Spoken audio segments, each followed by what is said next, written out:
8:15 de la mañana, hoy en el tiempo de entrevista vamos a hablar de turismo. Mañana empieza Fitur, que ya saben que es la feria más importante de nuestro país. Este año cumple 45 ediciones además y llega en un contexto pues magnífico, la verdad, para el turismo español en general y para el turismo aragonés en particular.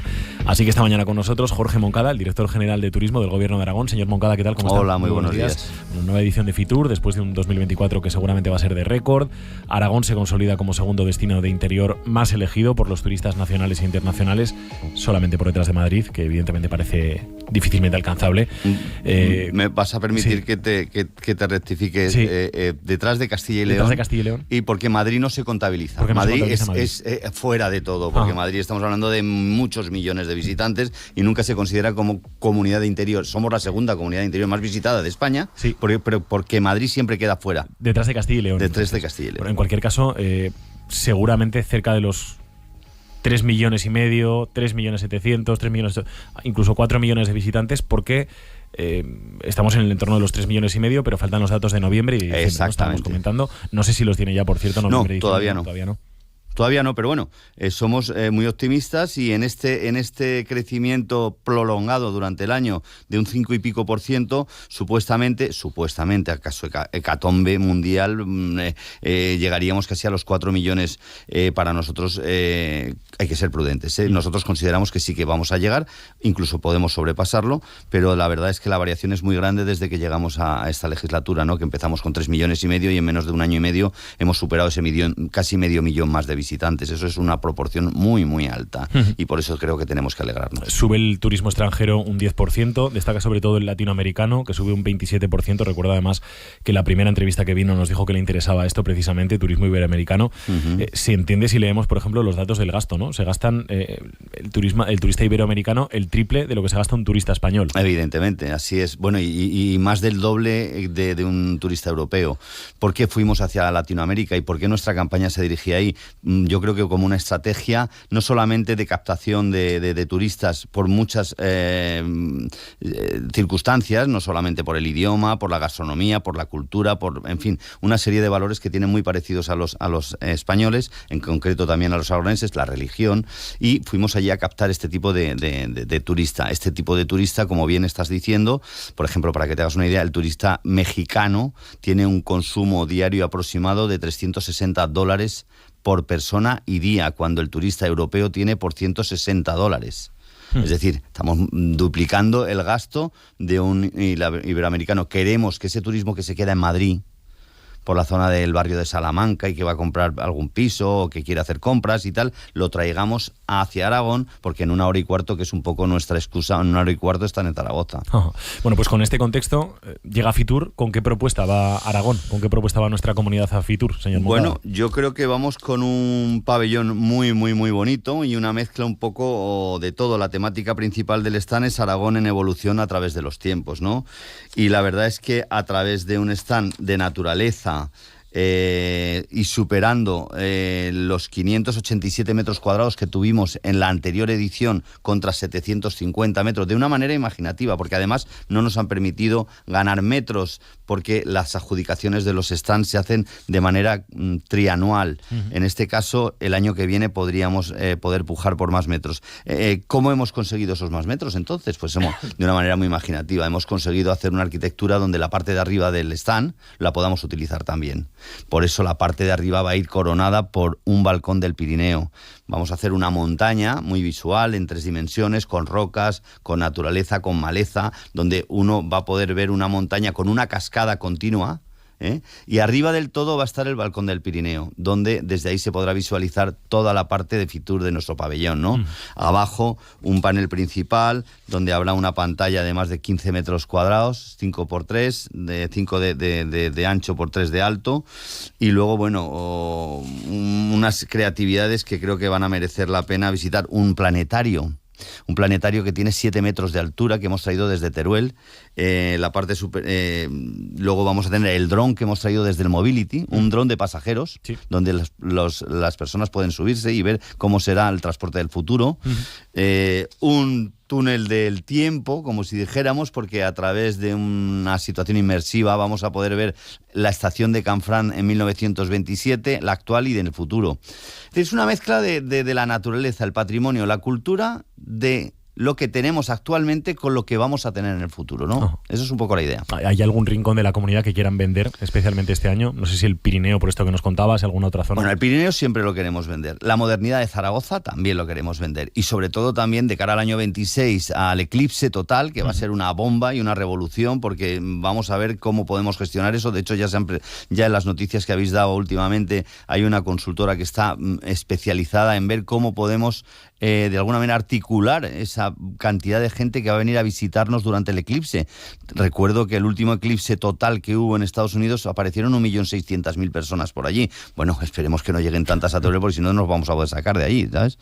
Entonces, hay un plan estratégico, ¿no? Sí, para gestionar ese turismo previsto para el 2026, para el 12 de agosto del 2026. ¿Cómo está este asunto? Aprovecho que lo saca usted. ¿Cómo está este asunto? Bueno, la realidad es que se ha preparado a una consultora un plan de actuación conjuntamente con el Gobierno de Aragón para ver de qué manera podemos articular esto de una manera que no haya problemas, porque es que accesos, hospitales de campaña, alojamientos, manutención, etcétera, tiene que estar todo previsto para cuando aquello. Fíjate que cuando hay Motorland se lía aquello un poco cuando quieres volver a Zaragoza. Bueno, vamos a ver cómo lo articulamos para que no haya tanto problema, ¿no?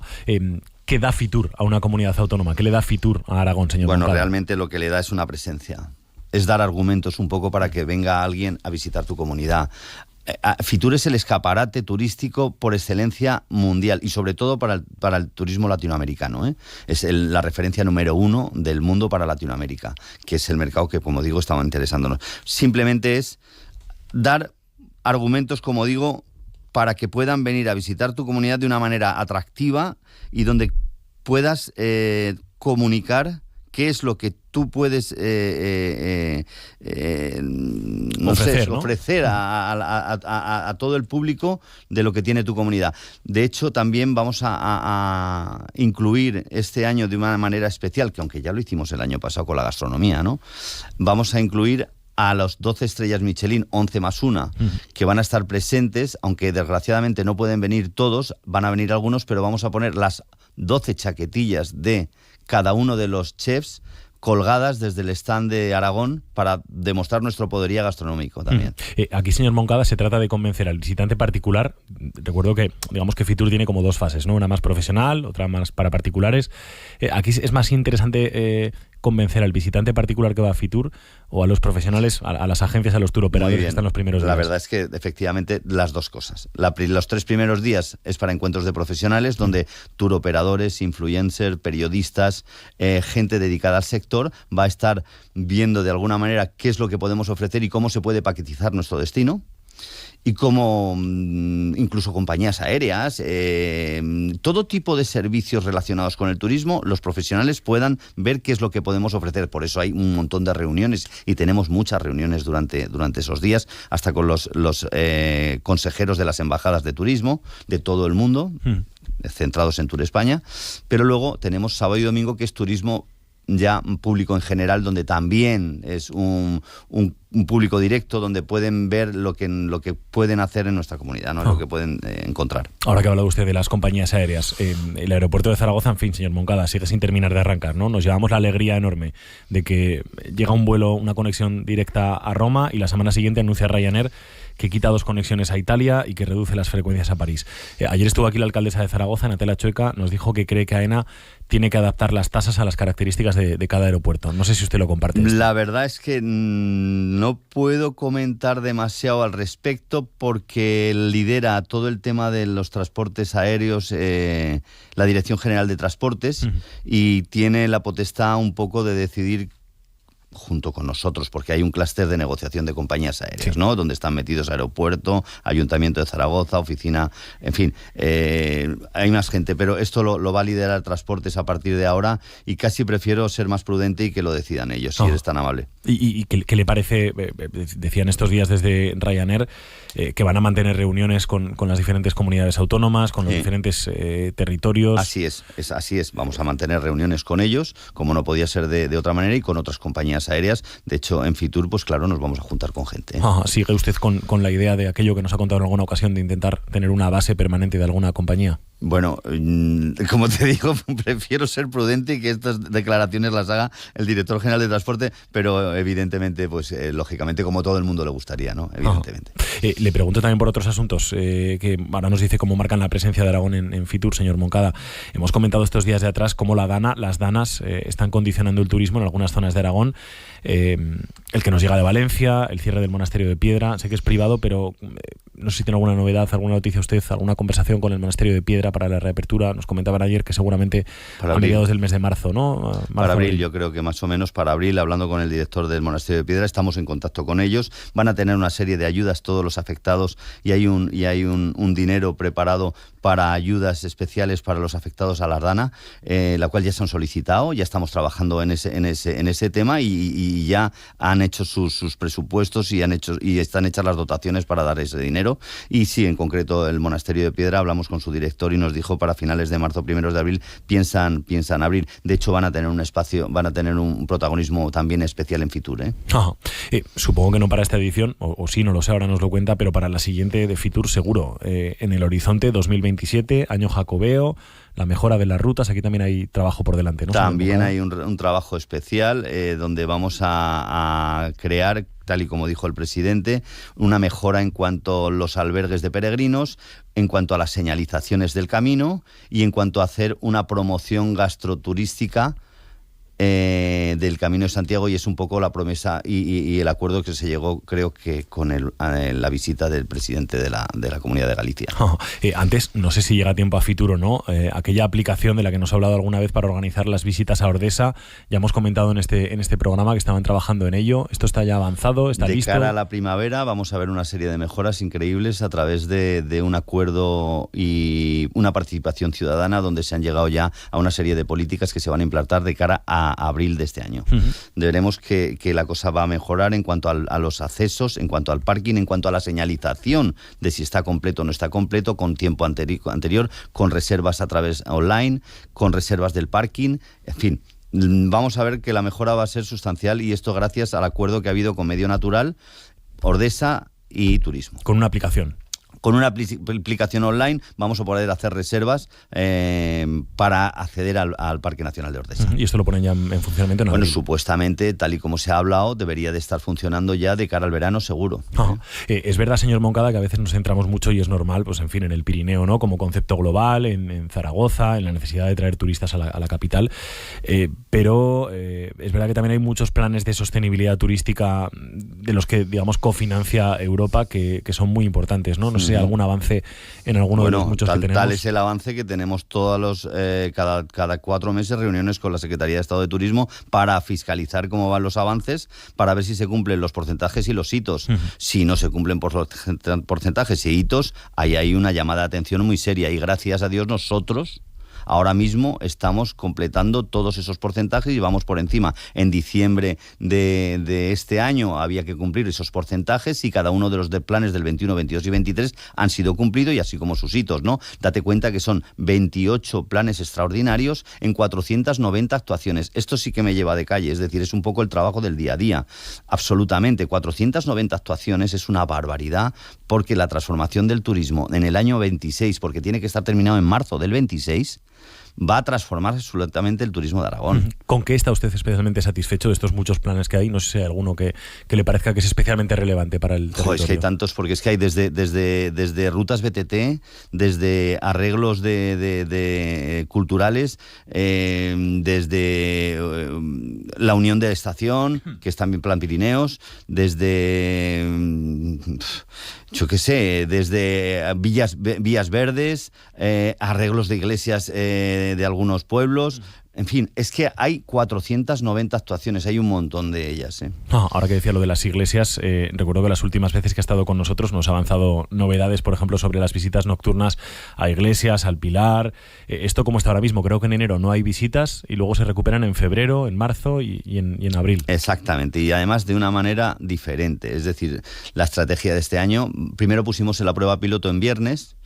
Nos dimos cuenta que todo el público que entraba hacía ese tipo de visitas era aragonés, y lo que vamos a hacer es, para mejorar las pernoctaciones, es que se hagan las visitas ahora los sábados. Y así obligamos a que la gente de fuera venga a dormir a Zaragoza. Eso ayuda también también a que visiten más nuestra ciudad.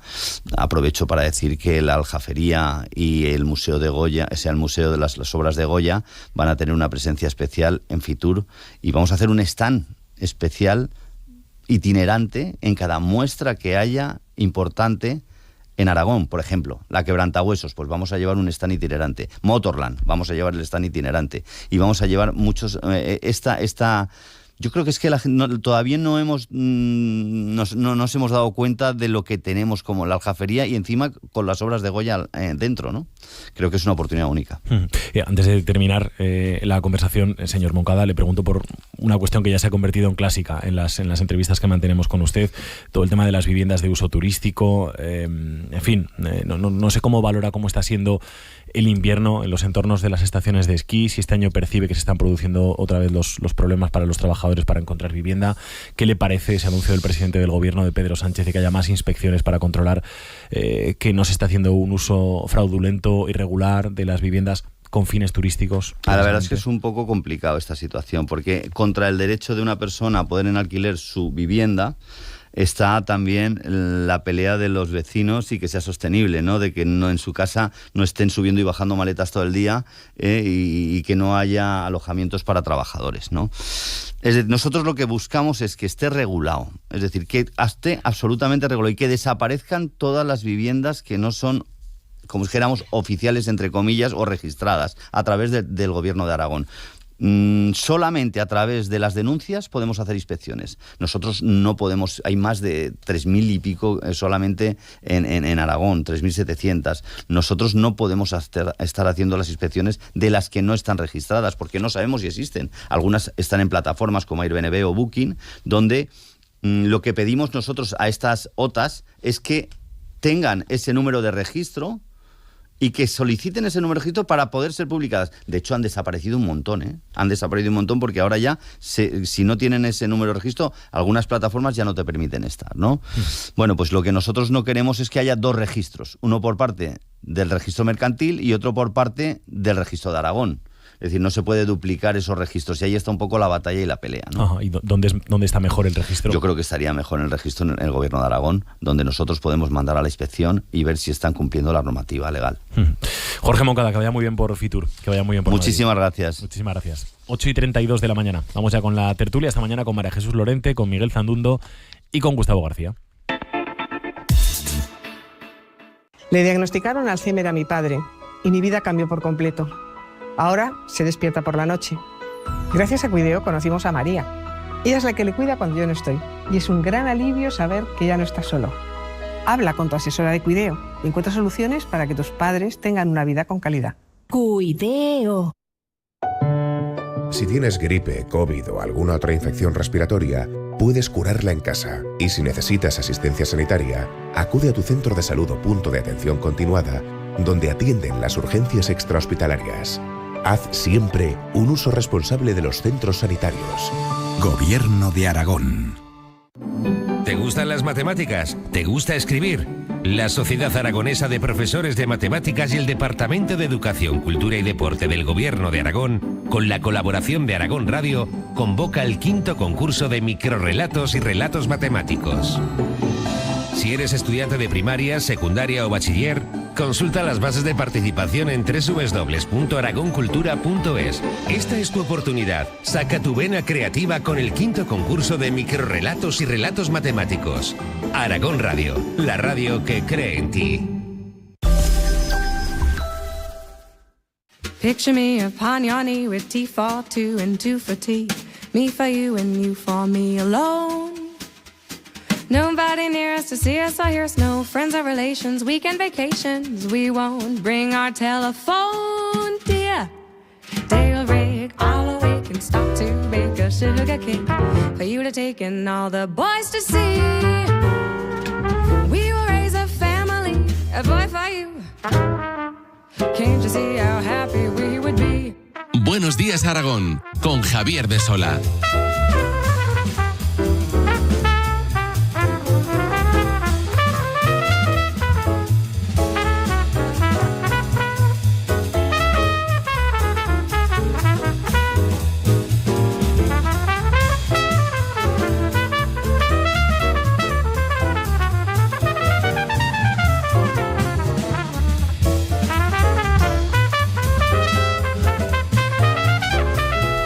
Menos 25, las 9 de la mañana, tiempo ya de tertulia, de análisis, que hoy compartimos con Gustavo García. Gustavo, muy buenas. Buenos días. Con mi... qué rotundidad, qué seriedad, lo has dicho con una forma así.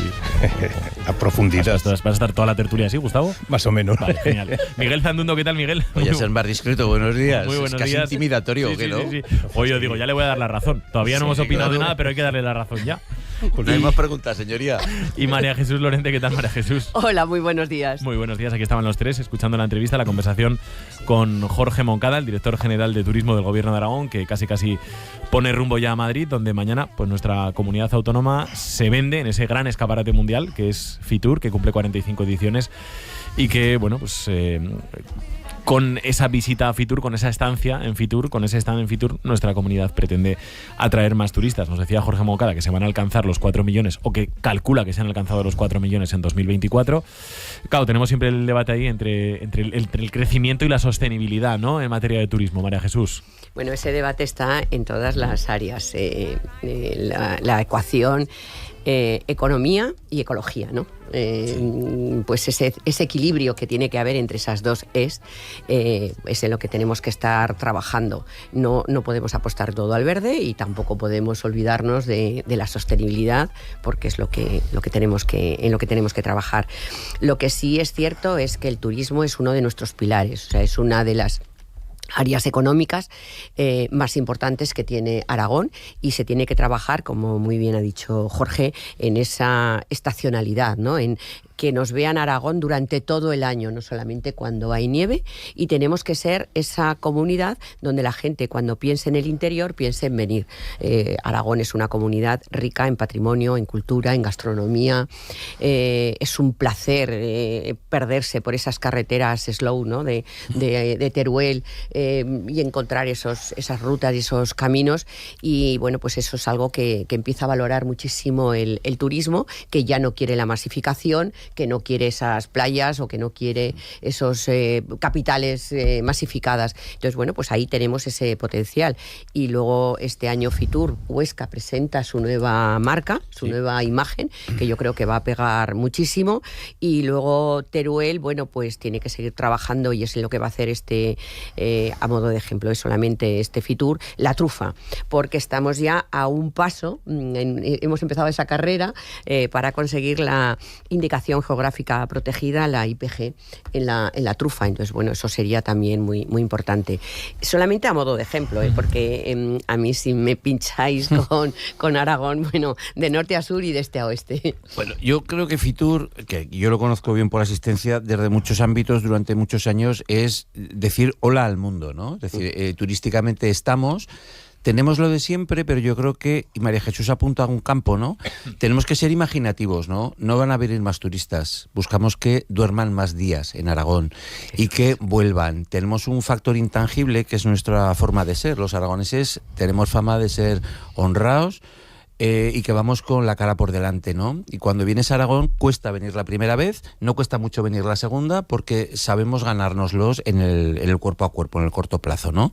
Y esas cosas muchas veces hay que ponerlas en valor y decir cómo somos, y brujulear en aspectos donde otros no lo hacen. La trufa es uno, el turismo religioso es otro, y hay muchos campos donde el turismo en Aragón parece ahora decidido a intentar, bueno, cuando menos analizarlo. Hablábamos del golf también antes de empezar la tertulia con el propio director general, que conoce bien el mundo del golf. Creo que hay un público latente y que hay que ir a buscarlo. Lo han ido a buscar a México y les está funcionando. Hay que ir a buscarlo. Es que, perdóname, Gustavo, déjame un minuto. Hay un turismo que es el gastronómico-cultural. Es decir, que nosotros tenemos 12 estrellas Michelin. 7 en Huesca, casi 7 nada. en Huesca. Bueno, eso ya es de sí, nota, bueno, eso es de matrícula. La cuota. Lo que quiero decir es que mucha gente aprovecha el ir a comer a una estrella Michelin y recorrer todo el entorno. Y luego yo en París, yo decía, pero ¿por qué hay tanto mexicano en los grandes almacenes, en las tiendas? Claro, tienen dinero y vienen a comprar. Y ese es el turismo al que yo me refería, ¿no? Es un turismo de calidad y además que suele ser respetuoso. Lo explica, yo le cedo a Gustavo porque lo explica el director general, que un mexicano gasta $360 al día, un europeo 160. Está dicho todo. Luego hay otro elemento más, claro. En todo este puzzle del turismo, la importancia del aeropuerto de Zaragoza, nos decía Jorge Moncada que no quería entrar mucho en el tema. Es verdad que otras veces sí ha querido, nos decía que esta vez no quería entrar mucho en el tema. Pero, en fin, bueno, ahí está, ¿no? La reivindicación de Ryanair, la petición / exigencia de Ryanair, chantaje incluso, ha puesto como yo empezaría por el final, yo por también, chantaje. Chantaje, vamos, es un chantaje en toda regla. ¿Y el que hacemos ante esto? El que hacemos ante este tipo de reivindicaciones, peticiones, chantajes de compañías como Ryanair. El aeropuerto de Zaragoza, en fin, mueve 650, 700.000 pasajeros aproximadamente Esto al año. Es lo mismo. Podría mover pues prácticamente 4 o 5 veces más. Gustavo. No sé, a mí del tráfico aéreo no me preguntes mucho porque no soy muy habitual. Pero vamos, yo creo que en el tema... Pero es una decisión política, ¿eh? Sí, total. Sí, pero vamos, a Zaragoza, que en el tema de... Por eso vosotros sabréis más, pero en el tema de mercancías vamos muy bien, ¿no? Parece que el aeropuerto funciona muy bien, en el tema de pasajeros no funciona tan bien, ¿no? Claro, también hay que saber que estamos en un entorno que no tiene el volumen de población que tienen otros aeropuertos, ¿no? No, pero...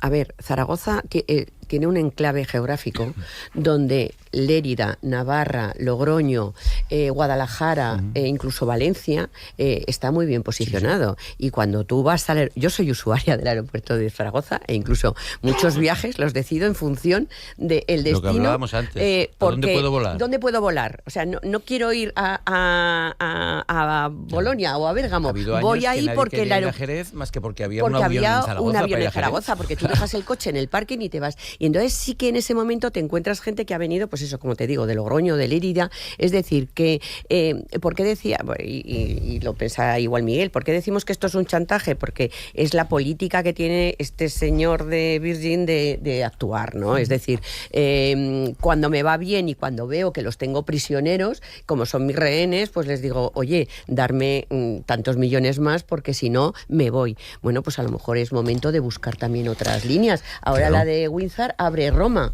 Bueno, pues vamos a ver, ¿no? Cuando uno está dispuesto a aguantar un chantaje o a poner pie en pared, tiene que tener alternativa. A ver si nos vamos a quedar, que no queremos caer en el chantaje al precio que sea. Entiendo con justo y precio, aunque no lo parece, perdón, de entrada, pero que haya alternativa. Es decir, que Zaragoza y Aragón no se quede sin una línea que opere. Gustavo. Déjame que vuelva un momento al tema de turismo, que no he podido dar mi opinión sobre lo que ha dicho el director general. Bueno, lo del pabellón de Fitur yo creo que lo ha descrito de una manera que dan ganas de ir, desde luego. Lo ha descrito muy bien y si es como él lo ha descrito, y no lo dudo, pues será una cosa espectacular, ¿no? Con ese balcón del Pirineo y todas esas cosas, y ese túnel inmersivo y todo eso. Pero fíjate, hay una cosa que me llamó la atención. Se dice y suena qué bien, dice, somos la segunda comunidad de interior con más turismo, porque Madrid no cuenta, dicho, Madrid se valora de otra manera, pues tiene otras características. Coño, que somos la segunda de 6, pero es que entre esas, porque claro, comunidades de interior está La Rioja, Navarra, Extremadura, las 2 Castillas y nosotros. Entonces, si somos después de Castilla y León, nosotros es que, vamos, parece, dice, somos la segunda de interior, parece que queda tanto, pero la sexta. Y tenemos La Rioja, que es chiquitita. Cuando íbamos a Fitur, pero bueno, esto quedan 17 y luego ventanillas. Me lleva mucho la atención que la apuesta principal ha hecho lo que decía, y sobre el tema del turismo latino, O sea, no sé si alguna otra comunidad, claro, que gasta más que el otro, y yo creo que ese es un turismo, no lo sé, a lo mejor habría que analizarlo más. Es un turismo que tiene mucho que ver, pienso yo, sin ser experto en este tema, con el turismo religioso que tenemos en Zaragoza, ¿no? Entonces, claro, es una apuesta, porque en Aragón una de las cosas, sé que es difícil hacer promoción, bueno, difícil y fácil al mismo tiempo, hacer promoción turística, porque tenemos mucha oferta diferente, desde la nieve hasta el turismo de naturaleza, hasta el turismo religioso en Zaragoza, hasta el turismo de congresos y eventos y de esto, o sea, no lo sé. Pero esta apuesta tan importante es curiosa. Vamos, Fitur desde mañana, Fitur, y desde ayer sabemos que el Gobierno de Aragón invertirá 100 millones de euros en lo que ha llamado Distrito Aragonés de la Tecnología Alierta, el Data Alierta, como homenaje al expresidente de Telefónica. Estará ubicado entre el Actur, Juslibol, Parque Goya, 80 hectáreas de terreno, casi la mitad están construidas ya, porque allí está el Campus Río Ebro. Estará completamente construido en 2029, estará conectado con Hualca, en Huesca, con Tecnopark, en Alcañiz, con el complejo de la industria aeroespacial de Teruel, y tiene como objetivo fundamental atraer talento y crear empleo y crear riqueza. Félix Gil, presidente de Tecnara, el clúster de las TIC. ¿Qué tal, señor Gil? Muy buenos días. Hola, buenos días. ¿Qué tal? Buenos días. Cuéntenos, explíquenos qué va a ser esto del Data Alierta para que lo entendamos todos.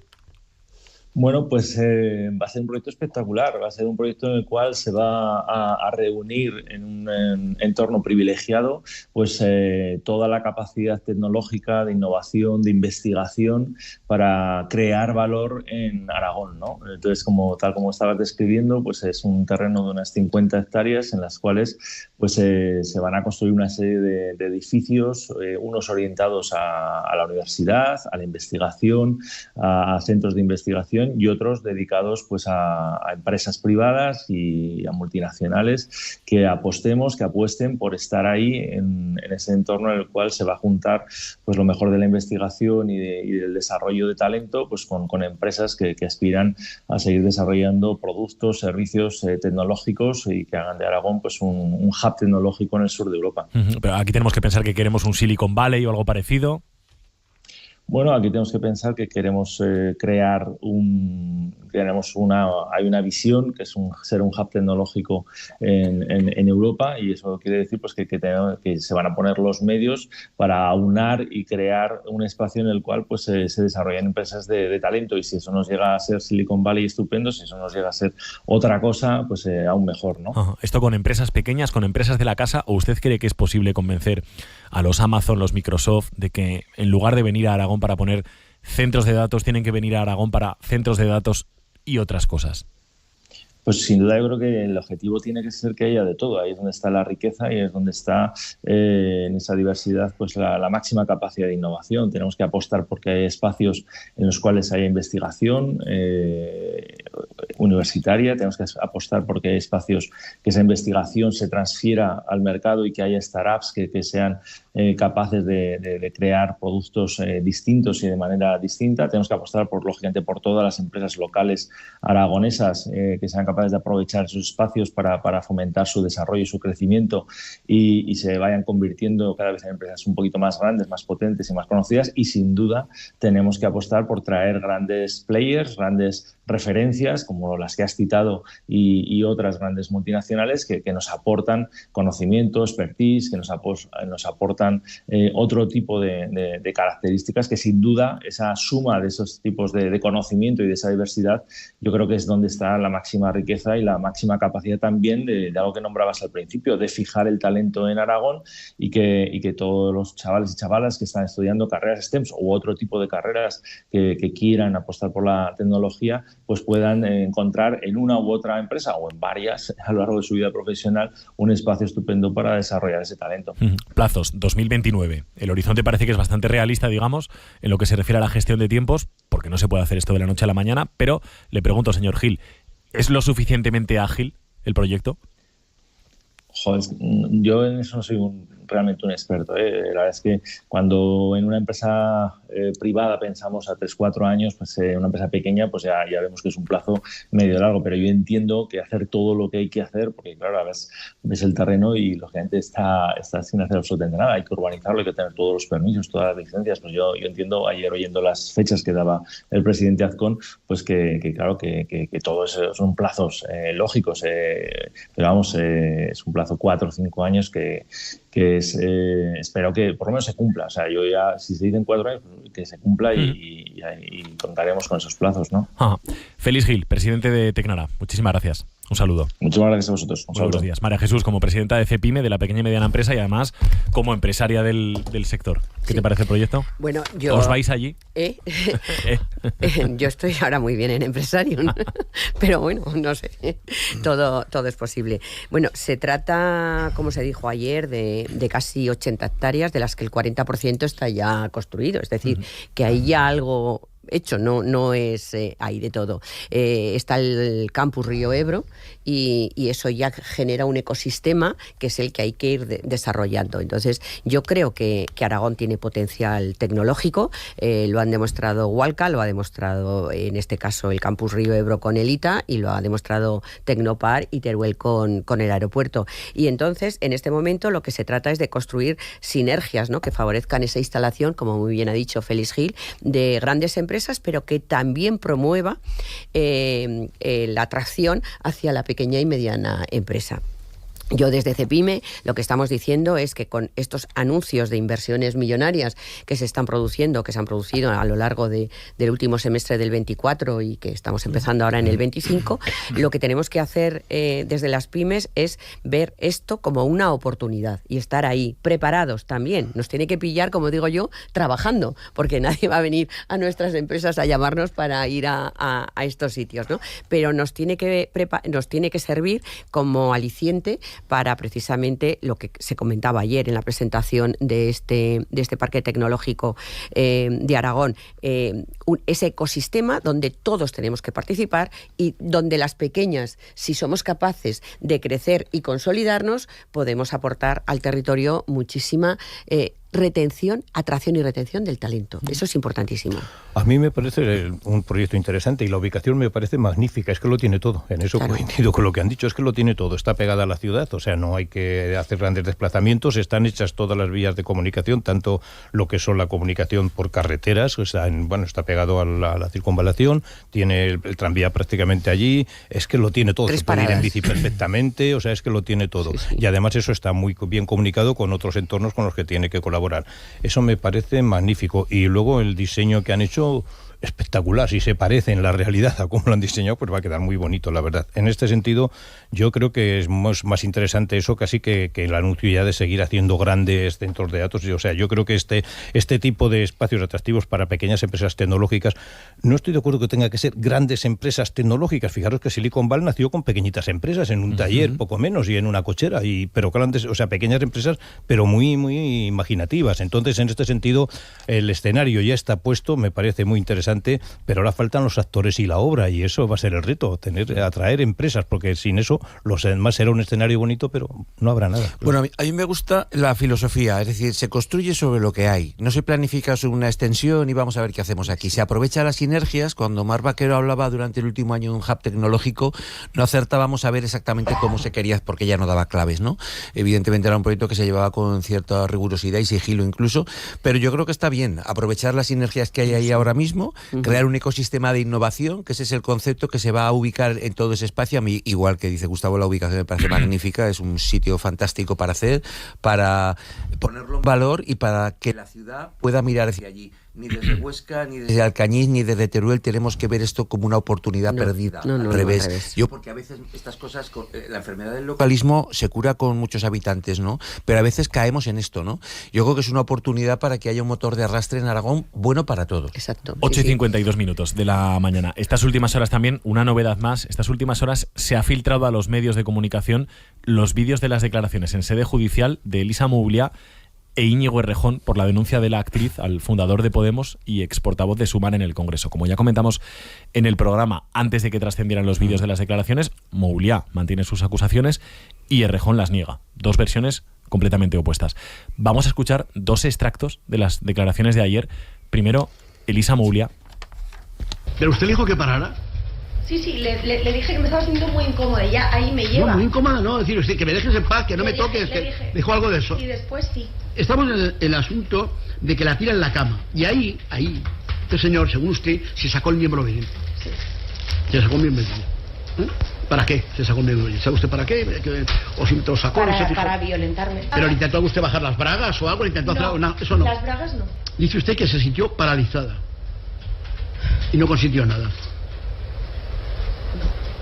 ¿Cuándo terminó este señor? ¿Cuánto tiempo duró el tiempo que estuvo chupándole las tetas, tocándole el culo y el glúteo y todo eso? ¿Cuánto tiempo duró eso? No lo sé porque a mí se me hizo eterno. Señora, si ese señor la tenía en la cama, la tenía a la puerta cerrada... El juez que interrogó a Mouliá, y esta es la conversación, el interrogatorio que mantuvo este mismo juez con Íñigo Errejón. Pero entonces, ¿por qué el testimonio de la señora Mouliá no es válido? Pues si es un testimonio válido, ¿por qué no es válido entonces? Ya le digo, yo no puedo seguir siendo portavoz de un espacio político. O sea, que usted puede dar un espacio que defendía eso, que siempre era válido todo. De un espacio que dice que cualquier testimonio es inmediata y completamente válido. Pues es lo que decía su espacio político, ¿no? Por eso tengo que dimitir. ¿Y por eso dimitió? Por eso. Claro, porque hay una incoherencia, yo no puedo defender ¿Pero por qué lo decía antes entonces? Bueno, era coherente con el espacio en el que estaba. Y hay un momento en el que para que cuando le pasó algo es cuando se cambia, cuando le pasa una situación es cuando se cambia. Y esto pasa a veces en la vida. Bien, pero me dices que usted por eso no era por admitir estos hechos, que es lo que me importa. No pensando en este aspecto. Eso se ha malinterpretado después, pero yo no reconozco ni esto, yo no reconozco estos hechos ni modo alguno. Esto no es cierto. Ni ningún otro de ese estilo. No, lo que yo vivo es una situación de incoherencia política. No puedo seguir ocupando las responsabilidades políticas que ocupo y a la vez defender mi inocencia. Entonces tengo que dar un paso atrás y doy un paso atrás. Pero porque es contradictorio lo que... Sí, pero políticamente, no en el sentido de asumir ninguna de las imputaciones. Bien. Bueno, vale. Solo sí es sí. Parece mentira que esté pasando esto contigo, Íñigo. Solo sí es sí, aludiendo a la ley del sí es sí. ¿Usted recuerda algo de eso? Es que eso lo he visto luego como en la denuncia, pero es que en la vida real la gente no habla con consignas. Bueno, pero ¿cómo fue? Solo sí es sí. Parece mentira que esté pasando esto contigo. Esto es el interrogatorio del juez a Íñigo Errejón. Ha llamado la atención, por un lado, las propias declaraciones de uno y de otro, y por otra parte, no sé si la actitud o la forma de preguntar del juez. ¿Qué os parece, Gustavo? Empiezo por ti. Que no me gustaría ser juez en un caso como este, porque mira los aspectos que tienen que ver con eso, con la intimidad, y que luego lo cuenta uno y otro protagonista, pues se difieren tanto que es muy difícil discernir solamente por declaraciones de uno y otro lo que realmente pasó y cómo fue. Yo, de verdad, en estos temas, opinar y dar la razón a uno u otro se me hace complicadísimo. Lo que sí que llama la atención, yo creo que no voy a decir nada nuevo, tampoco se ha dicho ya recién oídas este interrogatorio del juez, es lo escabroso del tema, cómo se ha trascendido y cómo se está, que la opinión pública tengamos que estar opinando de algo tan escabroso. Yo de verdad me siento bastante incómodo opinando de un tema así. Yo no voy a entrar en las declaraciones de uno y otro, que evidentemente se contraponen. No me quiero entrar con lo que creo que se queda la mayor parte de nuestros oyentes, que es con la actitud desafiante, retadora, intrusista del juez. Para tranquilizar a nuestros oyentes, no todos los jueces afortunadamente son tan hooligans, por decirlo con una forma un poco suave, como el que hemos escuchado.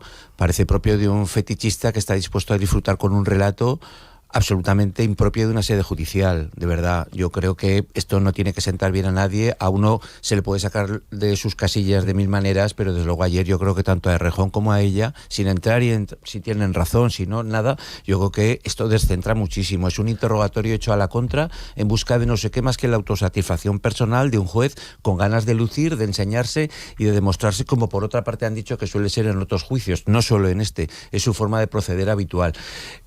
Hasta uno se puede encontrar un bocazas en un juzgado. Tenemos que empezar a normalizar esto. Yo estoy muy de acuerdo con Miguel. Es decir, a mí de todo esto lo que me chirría es el interrogatorio, porque yo creo que tú puedes interrogar y sacar información a las personas con educación y con respeto, desde el respeto y desde la dignidad de uno y de otro, pero no criminalizar ni revictimizar a uno y al otro. O sea, porque das por sentado la criminalidad de uno y revictimizas a la otra, ¿no? Entonces, ojo. Porque a mí, como dices tú, Gustavo, a mí no me gustaría estar en ese juicio ni ser el juez. A mí no me gustaría ser ni el acusado ni la víctima, de verdad. Lo que no me gustaría es estar con esa juez. Pero lo que yo te digo es que yo voy a sede judicial y soy la víctima y me encuentro con que, como insisto, me han revictimizado. Sí. Pero es que soy la persona que estoy investigada, el acusado, y resulta que el principio de inocencia, ¿dónde se queda? Porque recuerdo que nuestro sistema judicial se basa en el principio de inocencia. Y aquí, fíjate, es que estoy de acuerdo contigo. O sea, es que es un relato de novela... Fetichista total, sí, de autodisfrute. Sí. De porno casi. Por favor. Pero lo que yo no entiendo también es por qué este tipo de interrogatorios de cuestiones tan íntimas de la vida personal, por qué estamos, por qué sale a nivel general, porque a lo mejor, un juez no me ha gustado, evidentemente, coincido con vosotros, me parece sobredimensionar en un tema que debe de ser tratado con mucha sutileza, tanto por parte de quien dice que es víctima como por parte de quien defiende su inocencia. Yo creo que este tema, eso que haya trascendido este tipo de interrogatorios y que tengamos que estar hablando y opinando de ello, no solo en estas tertulias, sino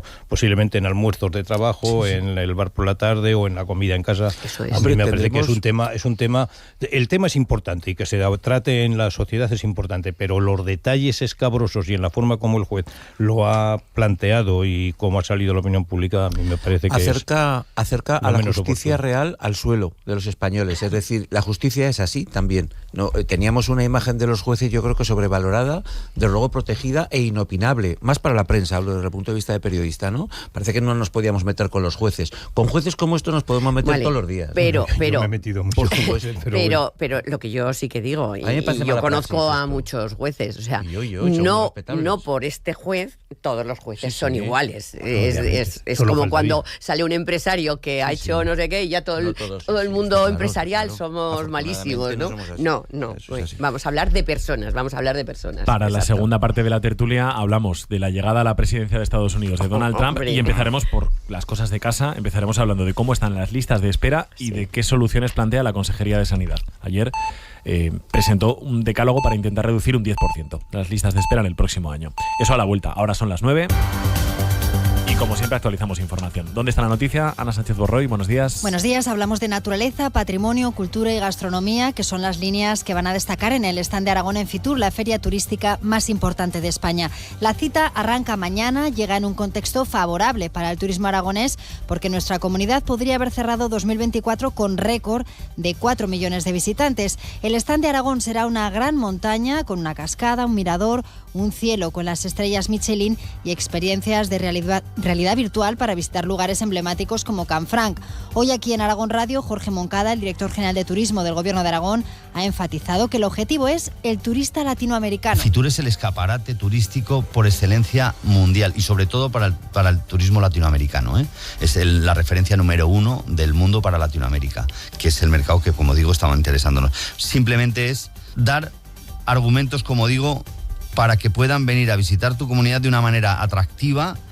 Por cierto, sobre turismo, COE y Cepime Teruel piden al Gobierno de Aragón que ayuden a las empresas del sector turístico de la provincia a las que les ha repercutido la DANA. Eva Lázaro.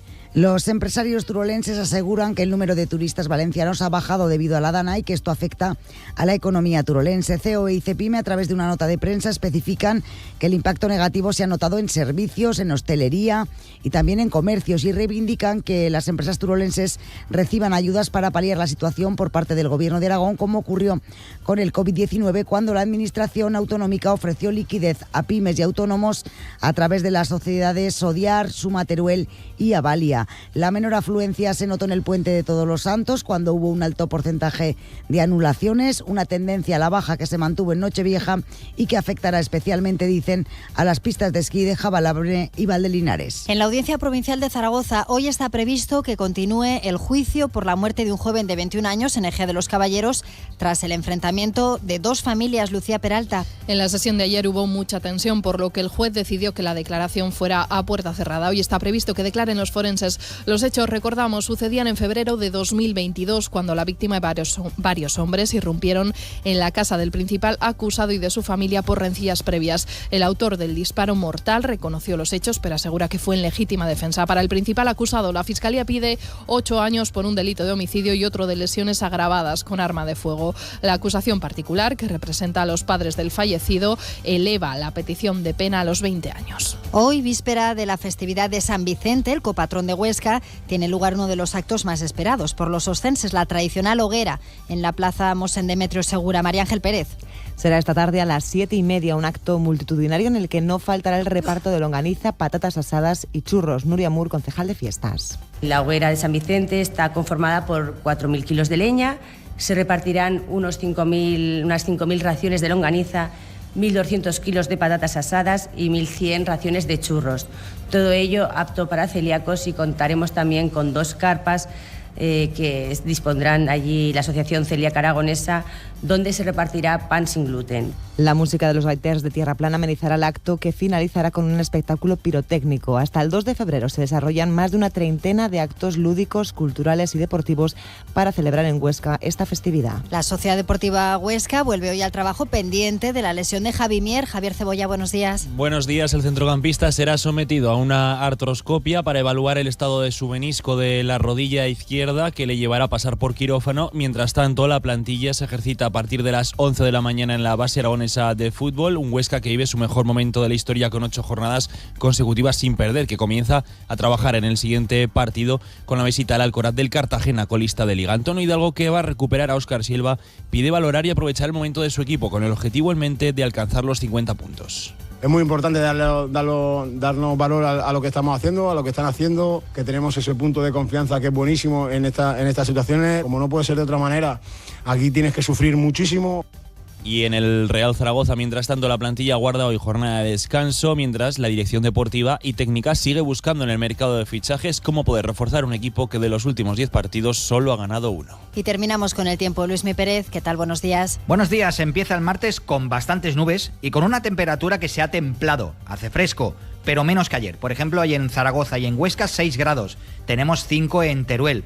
Y hay que decir que esta tarde sí que todavía el ambiente será más bien fresco, con máximas como mucho de 10, 11 grados en el sur de Zaragoza o en el norte de Teruel. Todo ello con bastantes nubes que cuanto más hacia Huesca de momento esta mañana serán más tenues, y en cambio en Teruel, en el sur de Zaragoza, empezarán a dejar alguna lluvia pasajera, poco destacable. Ya esta tarde y noche sí que en Huesca va a llover un poco más, especialmente en el Pirineo, con cotas de nieve de 2.000 metros. Mañana una situación bastante parecida, dominio de las nubes, pero será sobre todo en el Pirineo donde seguirá descargando con algo más de intensidad. Mañana sube la temperatura en casi toda la comunidad.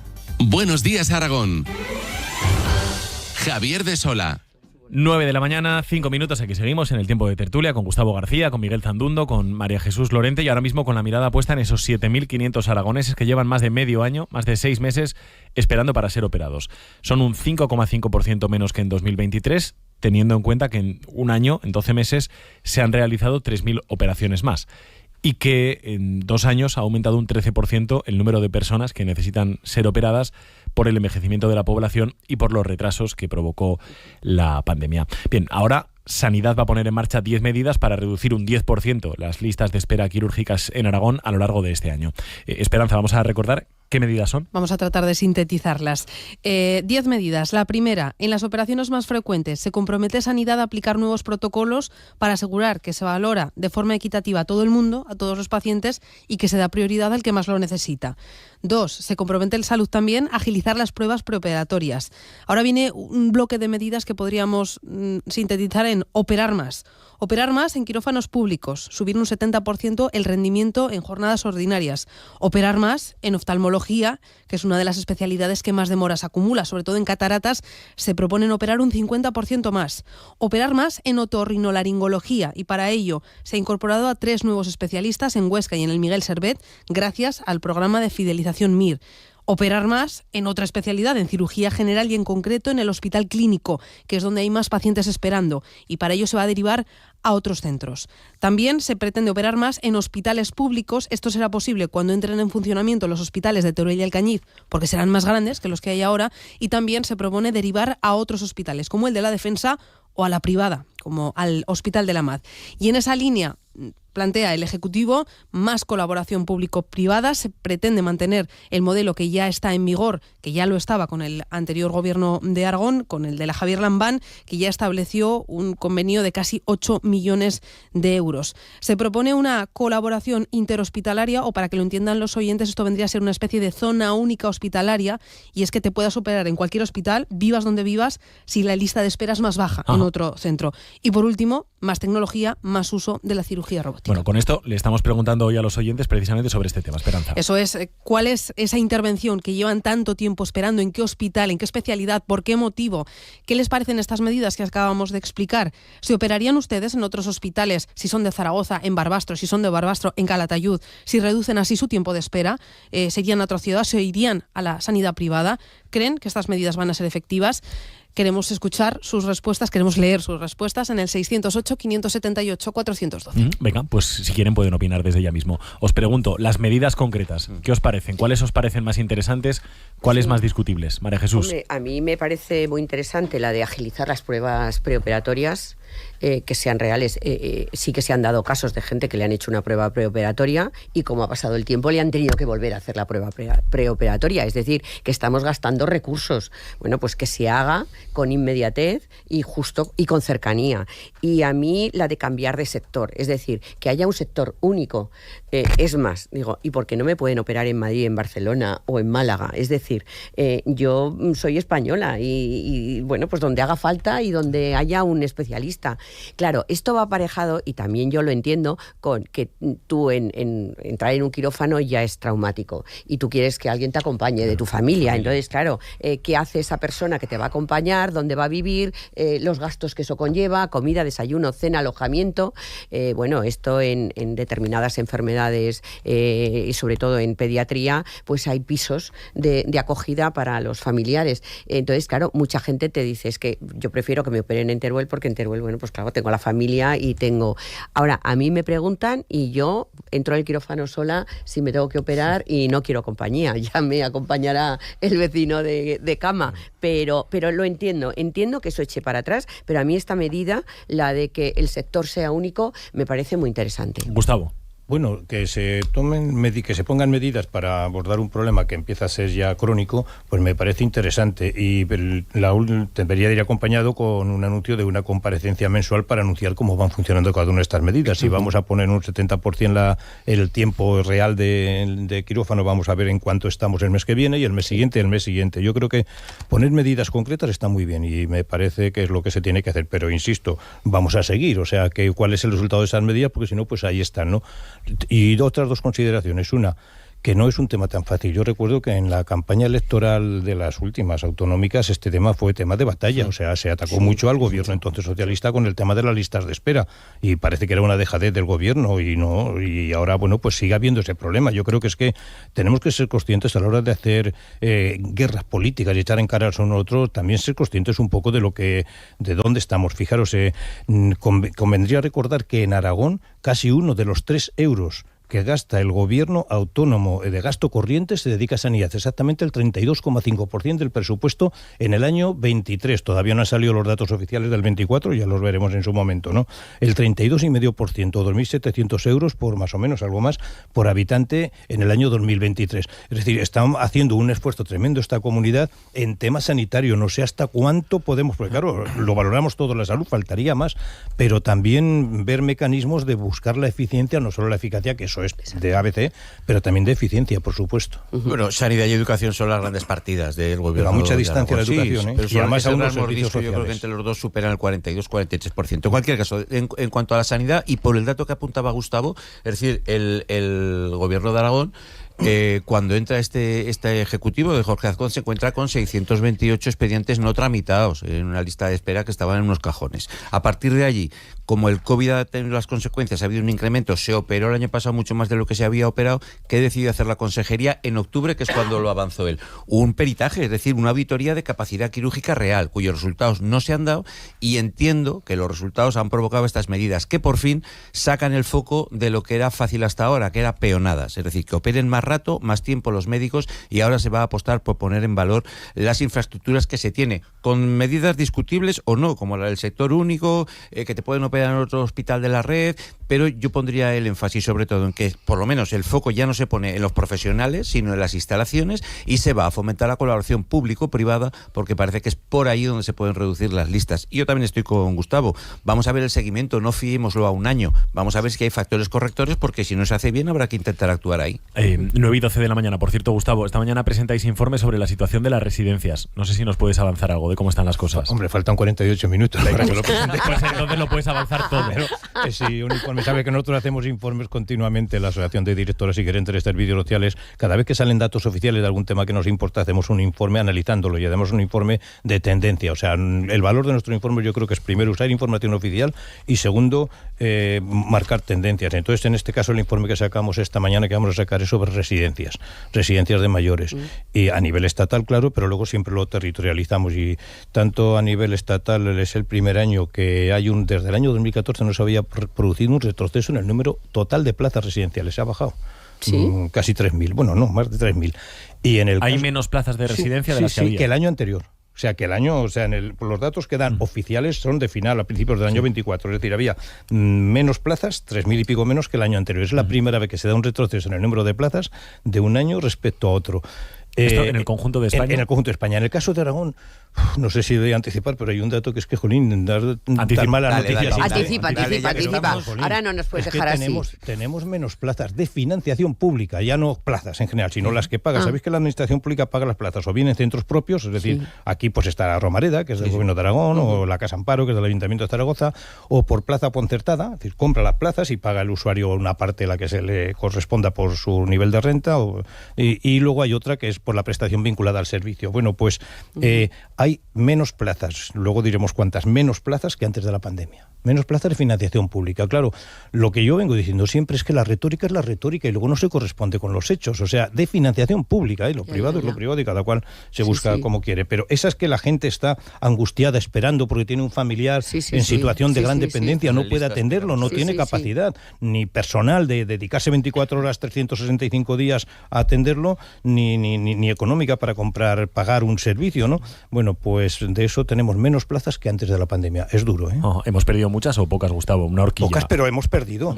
Pero hay menos. ¿Porque han pasado al sector privado o porque han desaparecido? No, simplemente que hay menos. Es decir, el privado no las cuento. Yo te digo que si había 1.000, ahora hay algo menos de 1.000, por decir algo, ¿no? O sea, hay menos plazas que antes de la pandemia, cuando ha aumentado el número de personas mayores. Pero traducido es voluntad política. Quiere decir, para que haya más, tendría que haber un convenio falta más de presupuesto. Es que al final la voluntad política se marca en los presupuestos. Estábamos hablando de sanidad. En sanidad ha habido cierta voluntad política, aunque hemos bajado el porcentaje en los últimos años, pero bueno, falta voluntad política. Lo veíamos esta semana, salían varios medios de comunicación en Aragón el caso de un chico que se iba del hospital y que los padres nonagenarios no podían atenderlo y que ¿Dónde estaba... vas? Ahora, milagros, en cuanto salió en los medios se arregló.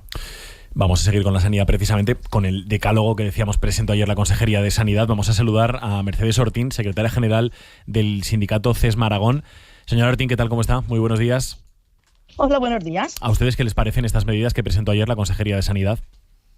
Bueno, pues de las 10 medidas podemos decir que a lo mejor hay 2 de cal y 8 de arena. 2 de cal y 8 de arena. Sí. ¿Cuáles son las buenas y cuáles son las malas? Bueno, las buenas sí que nos consta y es evidente que sí que se está librando suelo quirúrgico por ejemplo, en la Mutua Accidentes de Zaragoza. Se está trabajando desde el departamento para que vaya personal humano a hacer estas intervenciones. Aquí sí que se ha trabajado, eso es así, y sí que nos consta que queda mucho margen a lo mejor de mejora en cuanto a los protocolos de analíticas y de pruebas diagnósticas que hay que hacer previa a una operación. Por ahí puede ir. He oído a alguien que ha intervenido diciendo que bien, que ahora ya no se pone el foco en los médicos, sino que se está poniendo en el suelo. Pero vamos a ver, ustedes en las 10 medidas ¿han escuchado por alguna parte algún incremento de plantillas? Es decir, si resulta que no vamos a ir a un modelo de peonadas, que es hacer intervenciones fuera de la jornada ordinaria, y nos estamos llevando cirujanos del Hospital Clínico Universitario del Servet en jornada ordinaria, un suelo quirúrgico libre, por Dios, ¿quién va a hacer el trabajo de esos hospitales de referencia? Es decir, los recursos son escasos y hay un coste de oportunidad.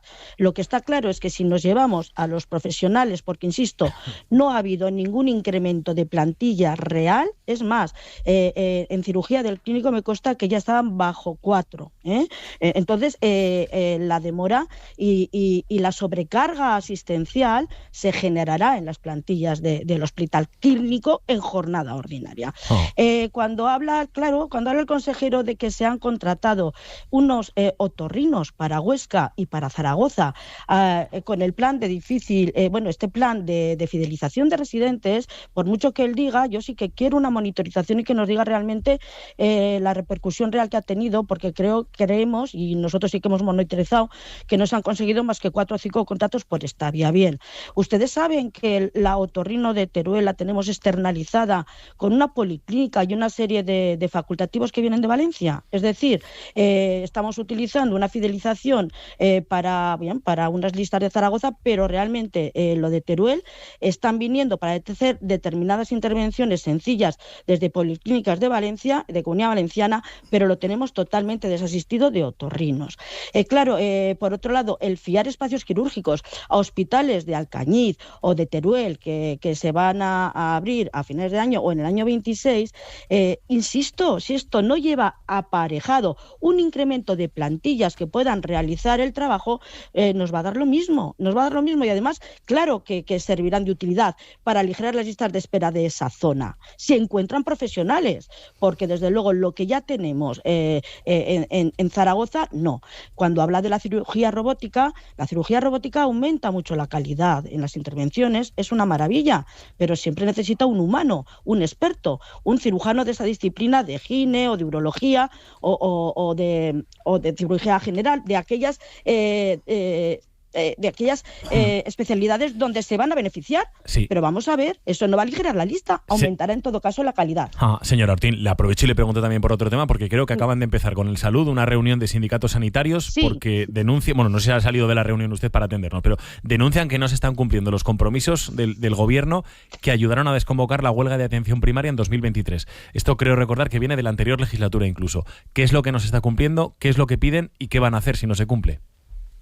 Nosotros ahora estamos enfrentando una aplicación de un acuerdo de jornada que los profesionales, al tenor ya de cómo es la aplicación este año, están excediéndose de jornada. Los profesionales en el mes de febrero, tal y como tienen distribuida la jornada en primaria y en hospitales, van a salir con un exceso de jornada, que ya el año pasado salieron con el exceso y tampoco se les ha pagado las horas de exceso que hicieron, que además son de jornada ordinaria. Eso por un lado. ¿Qué es lo que está ocurriendo? Que se siguen sin aplicar muchos puntos del acuerdo. El otro día yo asistí al Consejo de Salud de Aragón y había una asociación de usuarios del sector 1 que se quejaba, por ejemplo, porque claro, el consejero dice que no hay recortes, vamos a matizar. En el ámbito de primaria hay unas jornadas de tarde y había un programa en el sector 1 muy bonito que con un dermatoscopio los médicos de familia estaban haciendo un screening de lo que es el cáncer de piel y con ese cribado lo que se veía que era algo que tenía urgencia se derivaba directamente a la dermatología del sector 1. Pues les puedo decir que esos 5 complementos de tarde, por ejemplo, de cribado, de dermatología, se han suspendido. No sabemos por qué, no sabemos los motivos. Solamente sabemos que no se hace y que los usuarios, los pacientes, se están quejando también. Y, desde luego, claro, el consejero lo negó, dijo que bueno, que no. Bueno, pues sí. Pues, por ejemplo, eso es un incumplimiento porque nosotros apostábamos también por una medicina en atención primaria de calidad. Tenemos una burocratización en las consultas que se habló con unos brindis al sol de que se iba a crear una unidad, unos triajes desde admisión, y ya saben, como usted bien ha dicho, que este acuerdo ya viene heredado porque se firmó en el año 23. Llevamos 1 año y medio de legislatura del actual gobierno y en este sentido no se ha hecho nada. No se ha hecho nada en cuanto a hacer el triaje real, en cuanto a una descongestión de la burocracia, en cuanto a que se puedan hacer unas declaraciones responsables para no tener que estar gestionando una serie de justificantes de ausencia al trabajo por un cuidado de un niño, de un hijo, de un familiar, que son medidas que se establecen en los planes Concilia del Estatuto de los Trabajadores, de toda la población en general. Entonces, tengo que terminar, señora Ortín, que se me acaba la tertulia. Ya aún me quedan un par de temas que comentar. Ya vio usted que tenemos muchos problemas. Tenemos para mucho rato. Ya veo, desde luego que sí. Bueno, le dejamos que vuelva a la reunión. Muchísimas gracias por habernos atendido. Gracias a vosotros. Un abrazo, adiós. La verdad que estaba Mercedes Ortín de CESMA Aragón pues, con ganas de hablar. Bueno, sí. Cuando uno habla de su tema pone mucho énfasis, ¿no? No sé si siempre le acompaña la razón. Todas las formas, hay diferentes formas de medir, ¿no? Donde sacas el metro y lo pones. Yo entiendo que ella, el tema de personal, el pago a los profesionales y el no verlo, bueno, pues nadie está libre de ponerse una venda para donde hacer el análisis. Yo no voy a entrar, uno tiene su razón.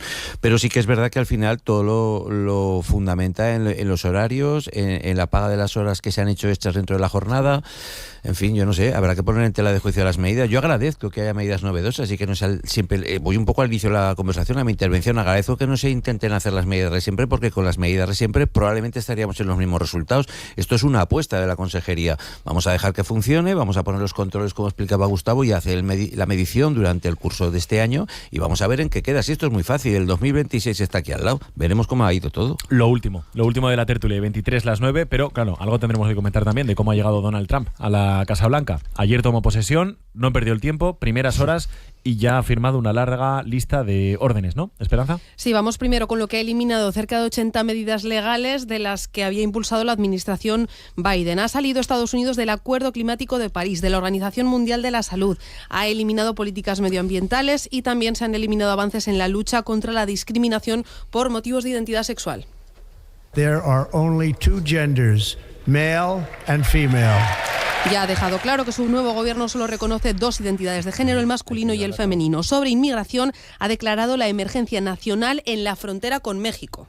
All illegal entry will immediately be halted and we will begin the Todas las entradas ilegales serán inmediatamente deportadas. También se va a eliminar la ciudadanía por nacimiento para hijos de inmigrantes sin papeles y también se ha eliminado la aplicación que permitía a los solicitantes de asilo pedir cita para entrar legalmente en el país. La emergencia nacional también fue dirigida al sector energético. Trump repitió su voluntad.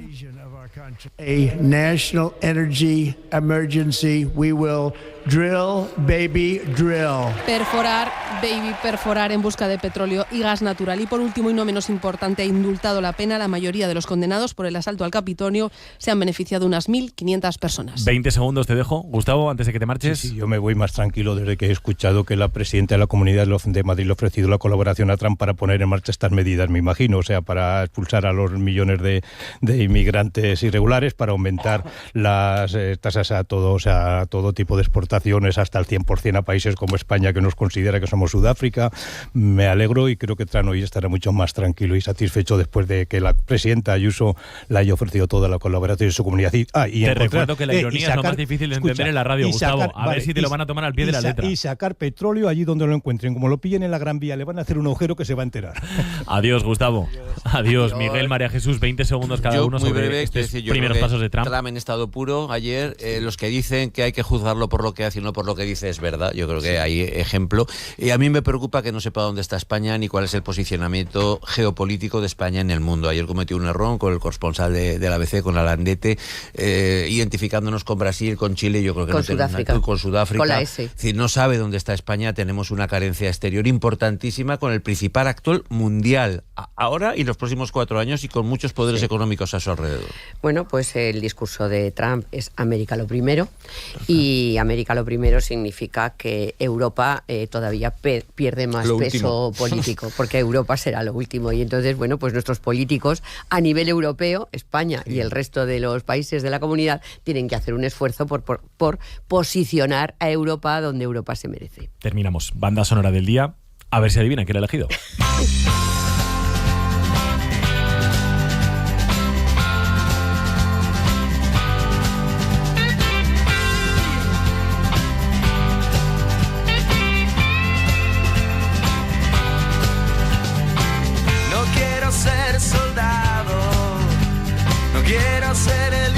Patrón, no quiero ser el malo, ni el bueno ni el feo, por favor. No quiero estar encima de ti, dudo que pudiera estar debajo. No tengo prisa por llegar, nunca he cogido un atajo. No quiero ser río ni tampoco ser un barco, no quiero remar y mucho menos naufragar. Quédate a dormir. Ha elegido esta mañana María Jesús Lorente. María Jesús, ¿qué has elegido y por qué lo has elegido? Pues quédate a dormir. ¿Por qué lo he elegido? Porque quiero que la gente cuando venga a Aragón no sea de paso, no cojan el AVE y se vuelvan por la noche a Madrid o a Barcelona. Quiero que se queden, quiero que visiten Zaragoza, Huesca y Teruel. Hay mucho por descubrir y lo importante es que se queden con nosotros a dormir, a comer y a vivir.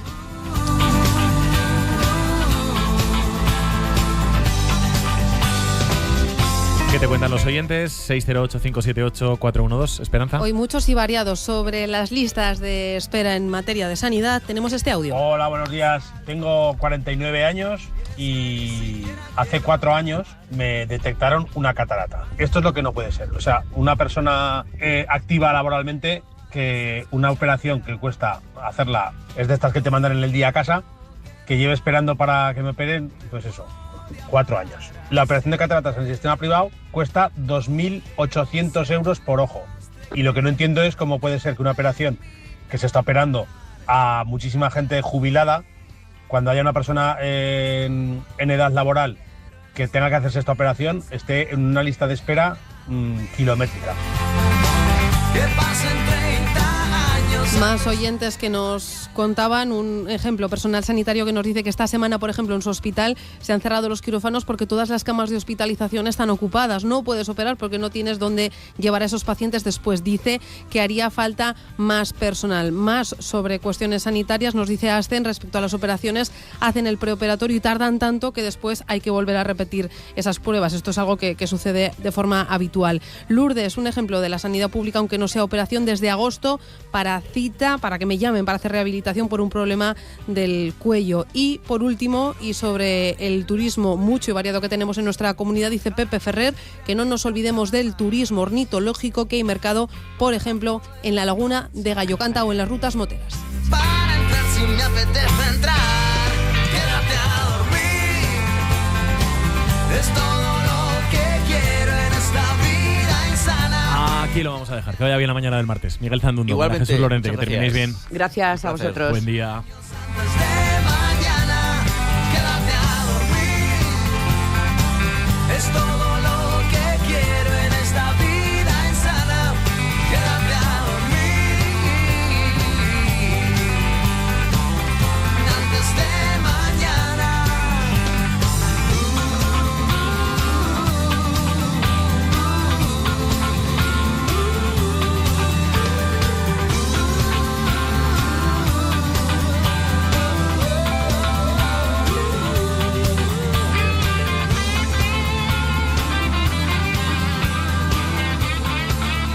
Buenos días, Aragón, con Javier de Sola.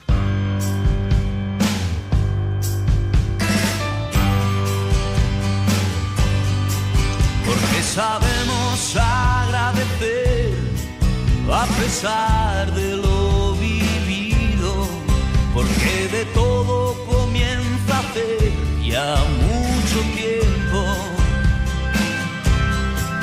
porque quien encontró el amor no lo buscaba tanto, porque las cosas cambian.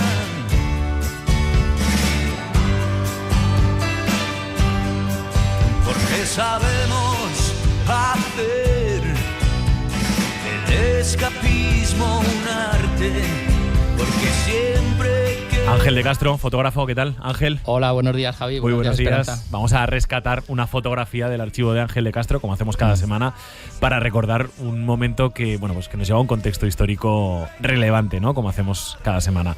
Hoy, Esperanza, ¿qué? Pues hoy vamos a conocer nada menos que a una de las deportistas más premiadas de nuestra comunidad y no solo, de nuestro país. Ángel, nos traes a Sheila Herrero, a la patinadora Sheila Herrero, desde un ángulo, desde un punto de vista muy cercano, ¿no? Sí, muy personal, porque yo quería, pues aparte de como deportista, es una grandísima persona. Entonces, más que la foto patinando en competición, he querido que sea en su casa rodeada de todos los trofeos que tiene, medallas y en su ambiente, sí. Que son muchísimos. Sí. Pues vamos a conocer a Sheila Herrero no en la pista, no con los patines puestos, sino en un espacio más personal, en casa de sus padres, y lo hacemos gracias a este reportaje que se ha currado y mucho. Javier Romualdo. Llena de polvo, pero igual. Oye, mamá, que yo me llevo unos cuantos trofeos a casa. Pues puedes empezar a llevarte todos. Porque tiene que limpiar el polvo, ¿no? Y eso te cuesta. Esta conversación podría haberse grabado perfectamente en ese mismo salón, en la casa familiar de Torrero, en Zaragoza, donde Ángel de Castro retrató a Sheila Herrero en 1998. Allí, rodeada de todos sus trofeos y medallas, que no son pocos. No los hemos contado. Unos 200.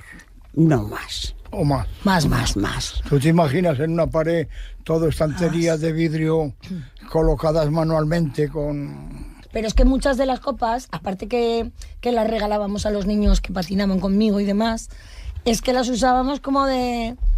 Mi madre ya, porque ya no tenía para colocarlas lo que es en las estanterías, o para colocar macetas. Entonces llegas a casa y de pronto están llenas de macetas, en las mismas copas. Sheila Herrero es una de las deportistas españolas más laureadas de todos los tiempos. Su deporte es el patinaje en línea.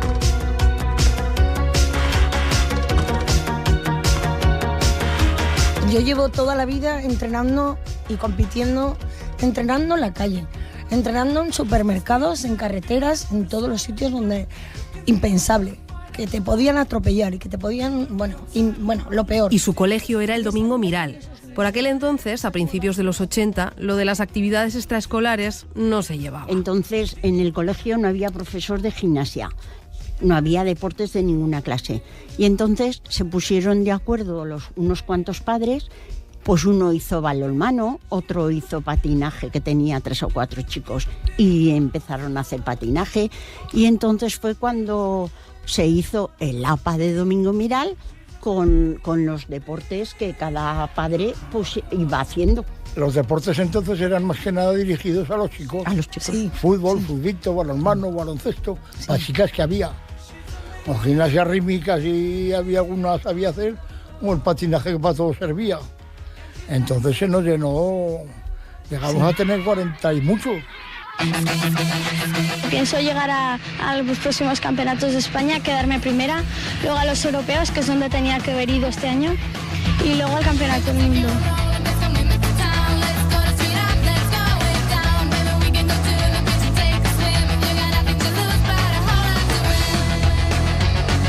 No sé si ella recordará aquellos primeros pinitos en la televisión.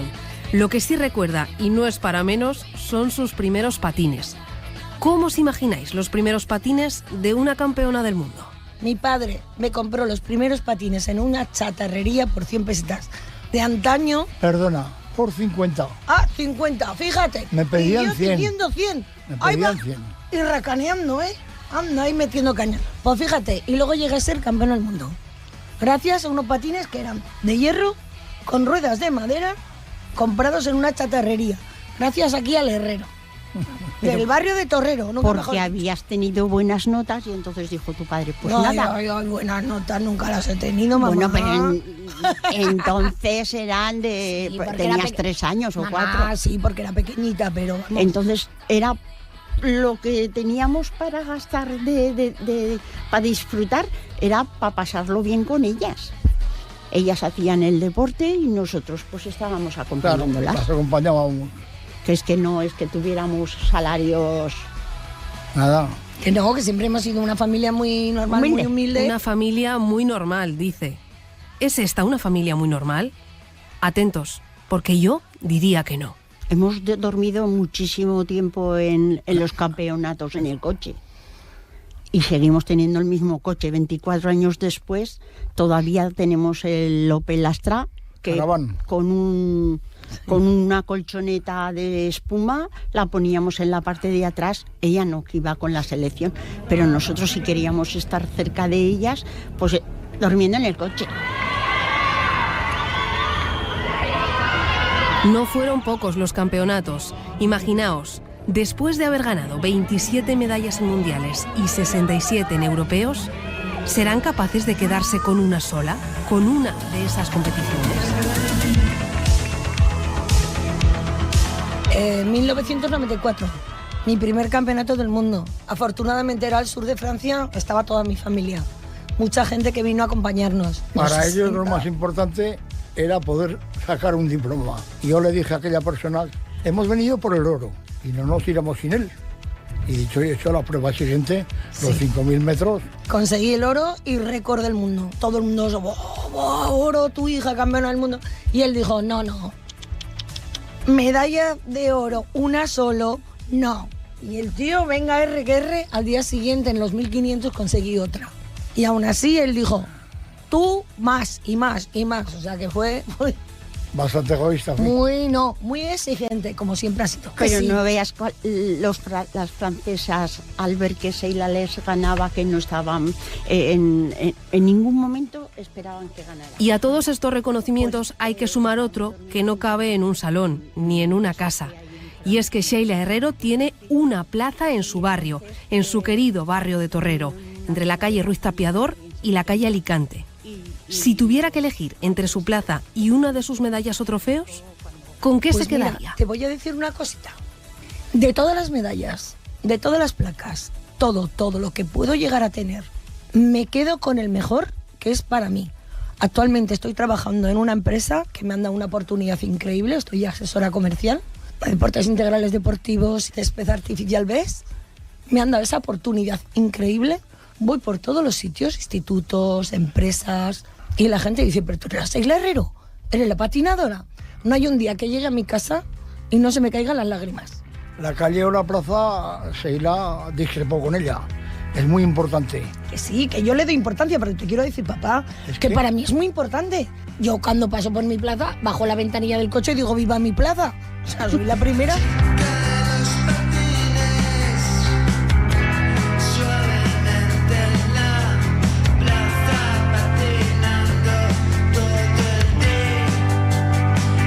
Que sí, que el reconocimiento, el valor de la gente que te reconozca después de tantos años, para mí es muy bonito. Porque al fin y al cabo la gente, cuando estás en lo más alto, se acuerdan. Cuando ya de pronto ya no estás, se olvidan. No tengo nada más que agradecer, que al público en general, a mi jefe, a mi familia, y es lo más bonito de la vida que nos está esperando ahora. Claro que sí.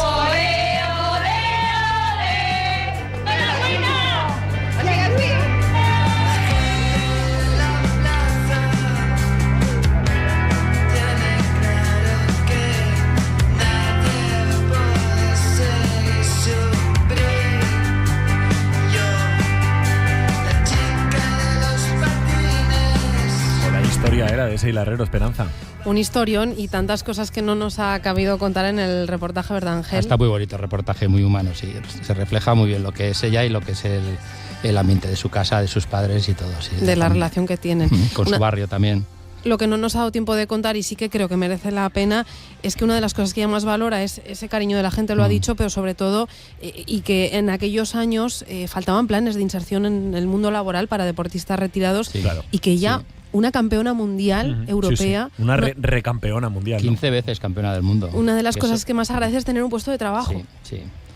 En esos años tenía que haber habido algún tipo de, en escuelas deportivas, de municipales, en algún tipo de institución que hubiese apoyado. De salida laboral, ¿no? A gente que salida laboral a los deportistas de élite. La foto que luego publicaremos en la página web junto con el podcast y que pueden ver los oyentes ya en las redes sociales es de 1998. Sí. Se retiró 5 años después. ¿Tú por qué hiciste aquella foto, Ángel? Pues fue a la vuelta del Campeonato del Mundo, que venía con las medallas, y en la foto las medallas que tiene en la mano son las que ganó ese año en el Campeonato del Mundo. O sea, esas todas las ganó de una tacada. Sí. Madre mía. Bueno, no recuerdo, a lo mejor cogió alguna medalla de otros años, pero vamos, era la vuelta de un Campeonato del Mundo, que había quedado varias medallas de oro. También la tienes en fotos en muchos campeonatos, ¿no? Con los patines puestos. Bueno, campeonatos no muchos, porque en Zaragoza nunca ha habido campeonatos de élite. O sea, ella entrenaba, sí que le he hecho fotos de entrenamiento, como ha dicho ella, en los parkings de los supermercados, en la carretera, por el parque, en la parte de arriba del cabezo del parque de atracciones, por ahí le he hecho fotos. Pero campeonatos oficiales en Zaragoza no ha habido, porque no había circuito. Haya recorrido medio mundo. Sí.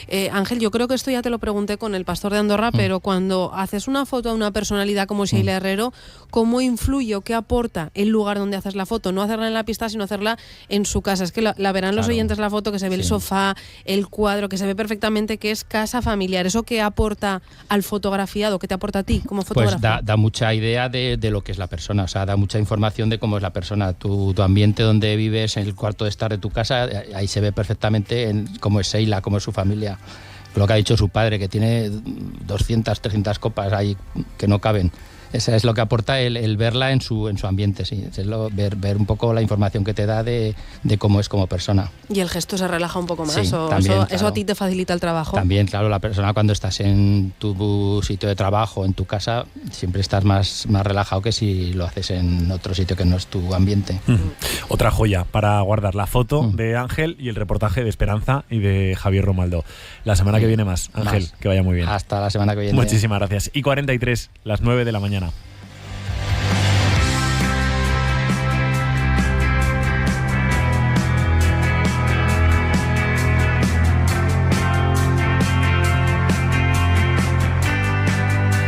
Buenos días, Aragón, con Javier de Sola.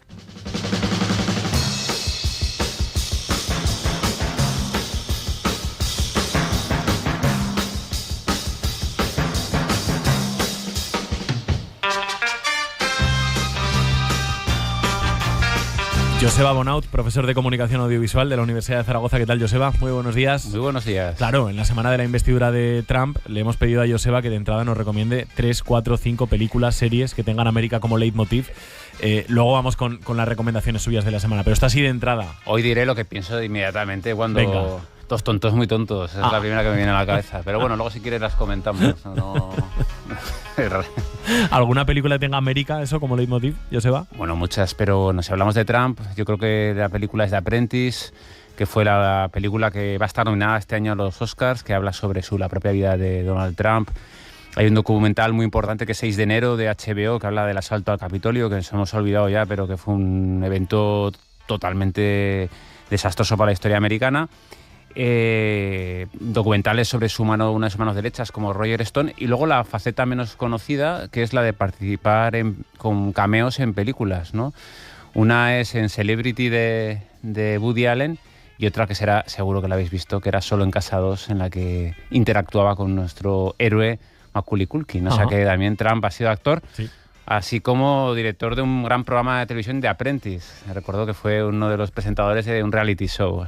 Bueno, pues lo que vivimos ahora, un reality show. No tiene otro nombre.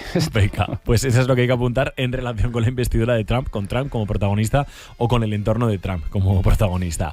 Por lo demás, de lo que verdaderamente venía Joseba a hablar esta mañana.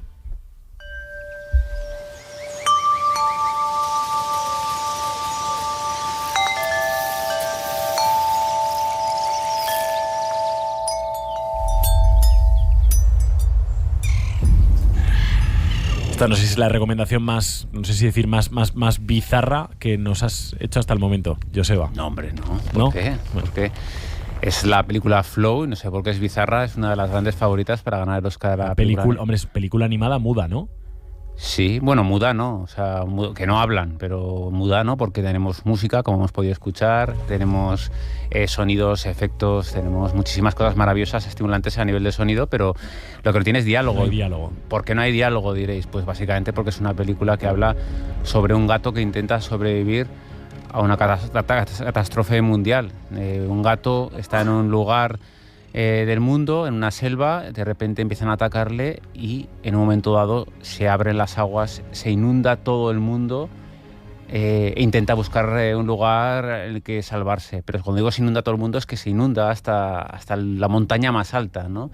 Y vemos el gran viaje que hace este gato por sobrevivir. Va a necesitar la ayuda de otra serie de colaboradores por el camino. Son todos animales, nunca hay presencia humana.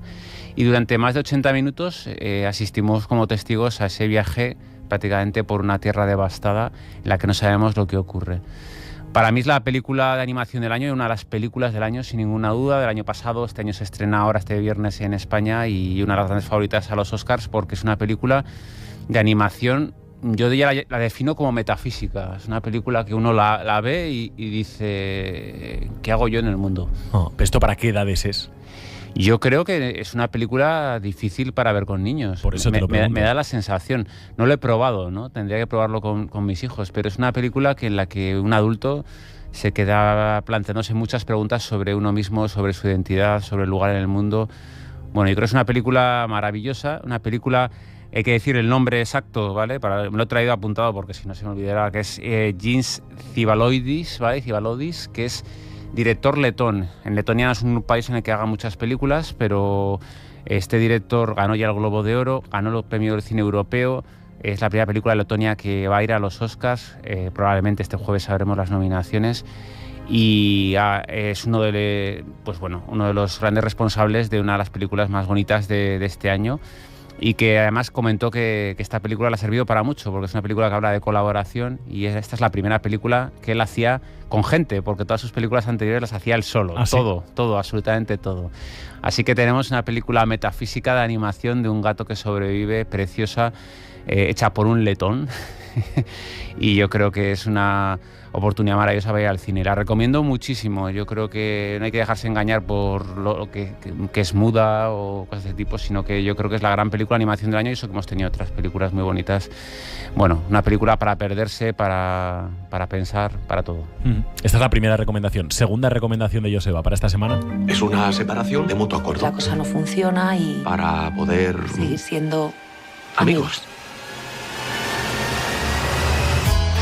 ¿Y dónde vais a vivir? Pues había pensado que nos viniéramos a vivir aquí. Pero, ¿qué les he hecho a mi habitación, mamá? Custodia compartida, serie de Javier Fesser, que debuta dirigiendo series, si no me equivoco, Joseba, para Disney Plus. Sí, es custodia repartida. Repartida. Repartida, porque ahí tenemos con lo compartida. Repartida. Imagínate esta situación, una chica que se llama Chris, un chico que se llama Diego, ¿vale? Una pareja joven que está casada, tiene un hijo de 5 años, ¿te lo puedes imaginar más o menos? Sí. Y de repente deciden que se tienen que divorciar y que él no tiene trabajo, ella tiene demasiado trabajo y quieren quedar como buenos amigos. Esto es como muy de hoy en día, ¿no? O sea, todos se divorcian, pero quieren quedar como buenos amigos, ¿no? Cuando igual es mejor no verse. Y entonces acaban de una manera surrealista, que es que se van a vivir a casa de sus padres. Por lo tanto, les podéis hacer imaginar... Ambos. Sí, uno a casa de sus padres y el otro a casa de los suyos. A los suyos. Pero claro, con el hijo de un lado para otro y conviviendo de nuevo con sus padres. Pues en esta miniserie de Javier Fesser, pues bueno, pues vamos a ver un poco lo patético de nuestras existencias, lo desastroso que es volver a vivir con nuestros padres que te vuelven a espiar a los protagonistas, que vuelven a decir qué cosas haces, bueno. Y entre medio, pues un niño de 5 años que observa que él es el más adulto probablemente de todas las personas que están ahí. Claro, lo que pasa es que es verdad que es un tema que está muy de actualidad, ¿no? Lo que supone divorciarse teniendo hijos hoy en día. Claro, ellos lo hacen porque se supone que es lo mejor, el hacer eso, el quedar como amigos. Pero igual, si te divorcias, igual no es bueno quedarse como amigos, ¿no? Eso es igual, no nos lo hemos planteado. Igual hay que divorciarse y quedarse como, en fin, como un tratado de paz. Alemania-Francia, ¿no? Tú aquí, yo aquí, y no nos invadamos. Pero bueno, esta es la propuesta de Javier Fesser. Javier Fesser, que todos lo conocemos, director español mítico, Milagro de Petinto y luego Campeones, que fue una de las películas más importantes en los últimos 15-20 años a nivel de taquilla, y que se pasa para esta miniserie en Disney Plus, que se podrá ver a partir, yo creo que de este viernes. Así que, bueno, muy recomendable. Tendrá risas, tendrá emoción y tendrá mucha humanidad. Pues ya tenemos faena. 2 cosas que hay que ver. Por lo menos, lo que no hay que ver esta semana.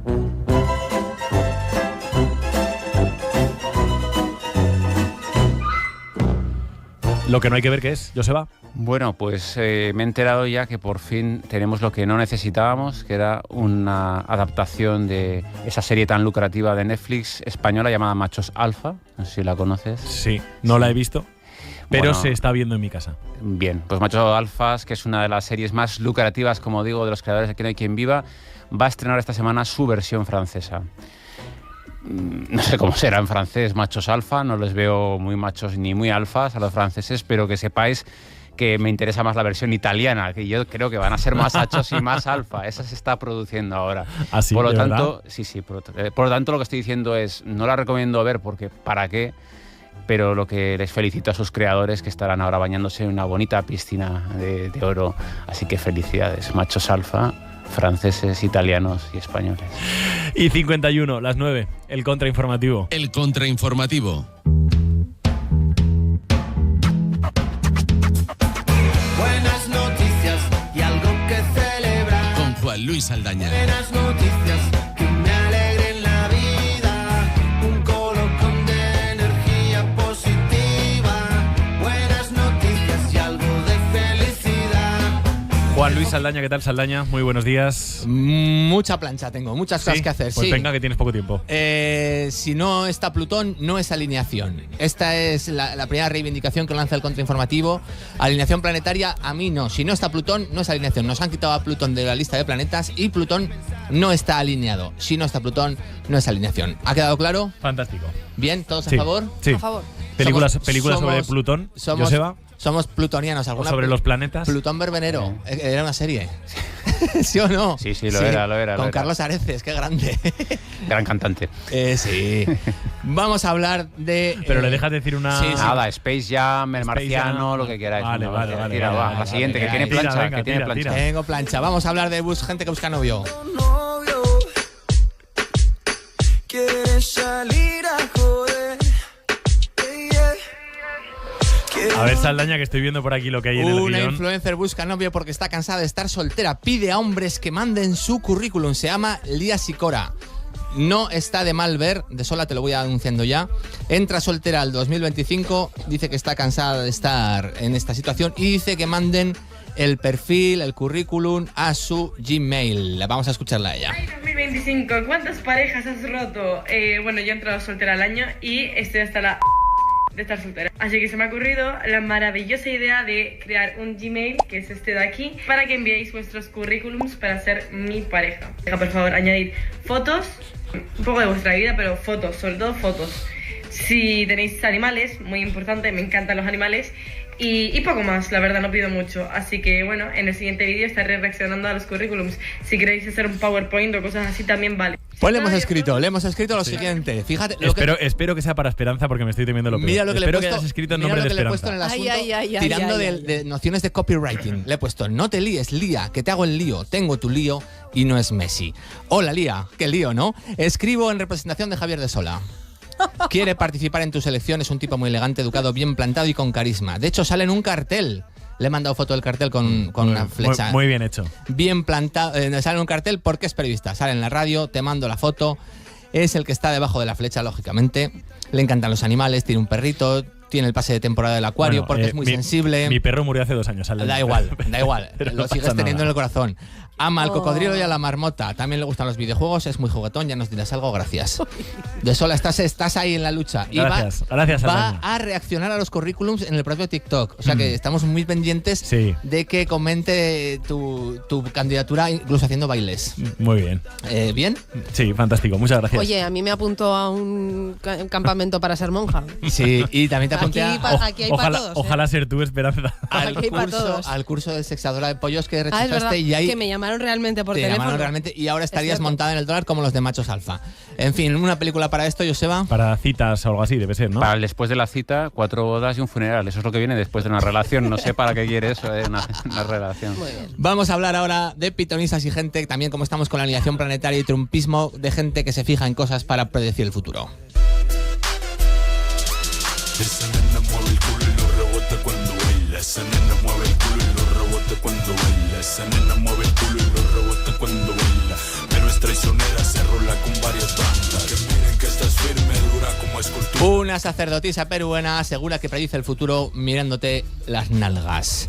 Se llama Viviana Arango, es peruana y no solamente mira, sino que también toca. La textura tiene algo que decir. Sí, en el vídeo de la tele peruana le llevan a dos personas que se ofrecen voluntarias y una de ellas es un cachas de gimnasio al cual le palpa el culo que está duro como una roca y le dice vas a montar un gimnasio, esa es su predicción.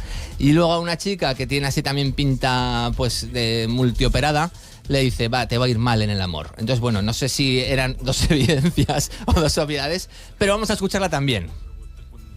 Cuando un bebé nace, ¿qué es lo primero que toca el doctor?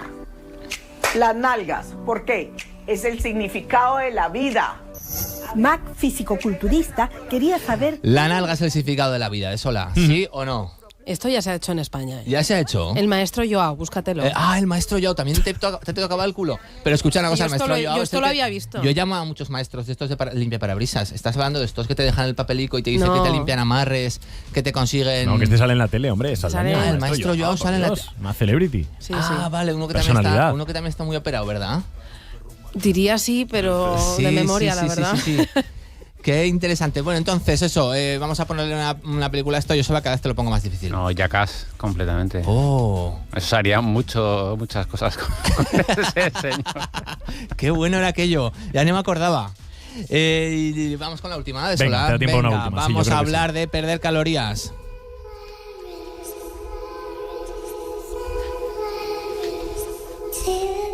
Un estudio de la Universidad de Westminster, que no me acabo de inventar, revela que ver una peli de terror puede quemar hasta 150 calorías. Eso de Sola, tú que eres friki del correr. Ojo, ¿Cuántos son 150 de correr? Nah. Pues media horita. Pues puede ser. Más o menos, sí. Entonces lo ha dicho el profesor Richard Mackenzie. Si lo dice el profesor Richard Mackenzie, nos lo creemos todos, porque con ese nombre ya puede decir lo que quiera. Sí, porque es el Joseba de Westminster, ¿no? Sí, Supongo. es especialista en metabolismo celular y fisiología. Y ha liderado la investigación. Dice que 90 minutos de película de terror con los sustos, con la adrenalina, con el sistema de alertas activo, queman muchas calorías, unas 150, que igual te sale mejor quedarte en casa, ponerte una peli chunga que salirte a correr con este frío. Yo ya te lo voy dejando de sola, que sé que estás ahora preparando maratones y que igual no te viene bien. La peli con la que más calorías se podrían quemar entonces, ¿no? No lo sé, La pregunta. pero ese doctor es más bien doctor Dolittle. Más que a que sí, que era más. La vergüenza ajena quema calorías. La vergüenza ajena mata por dentro. Más bien. Se podría estudiar también, porque la vergüenza ajena, la verdad es que en el cine se trabaja bastante. Dejadme que saludemos también a Óscar Vegas, que está ya por aquí. Óscar, Hola, ¿qué tal? Muy buenas. Buenos días. ¿Qué nos contáis hoy en la cadera? El sombrero de Melania, jurar con la americana desabrochada, la manita de Elon Musk. Hoy le vamos a preguntar a un experto en protocolo por esos detalles de la toma de posesión de Trump y vamos a intentar descubrir el porqué de ese interés del presidente de Estados Unidos en Groenlandia, ¿no? ¿Qué tiene ese territorio tan recóndito y desconocido? Se lo preguntamos directamente a un explorador español que pasa allí buena parte del año. Y atención, porque hoy con el doctor Cuti Bericat vamos a recorrer discazos grabados en directo, como este de los cigarros.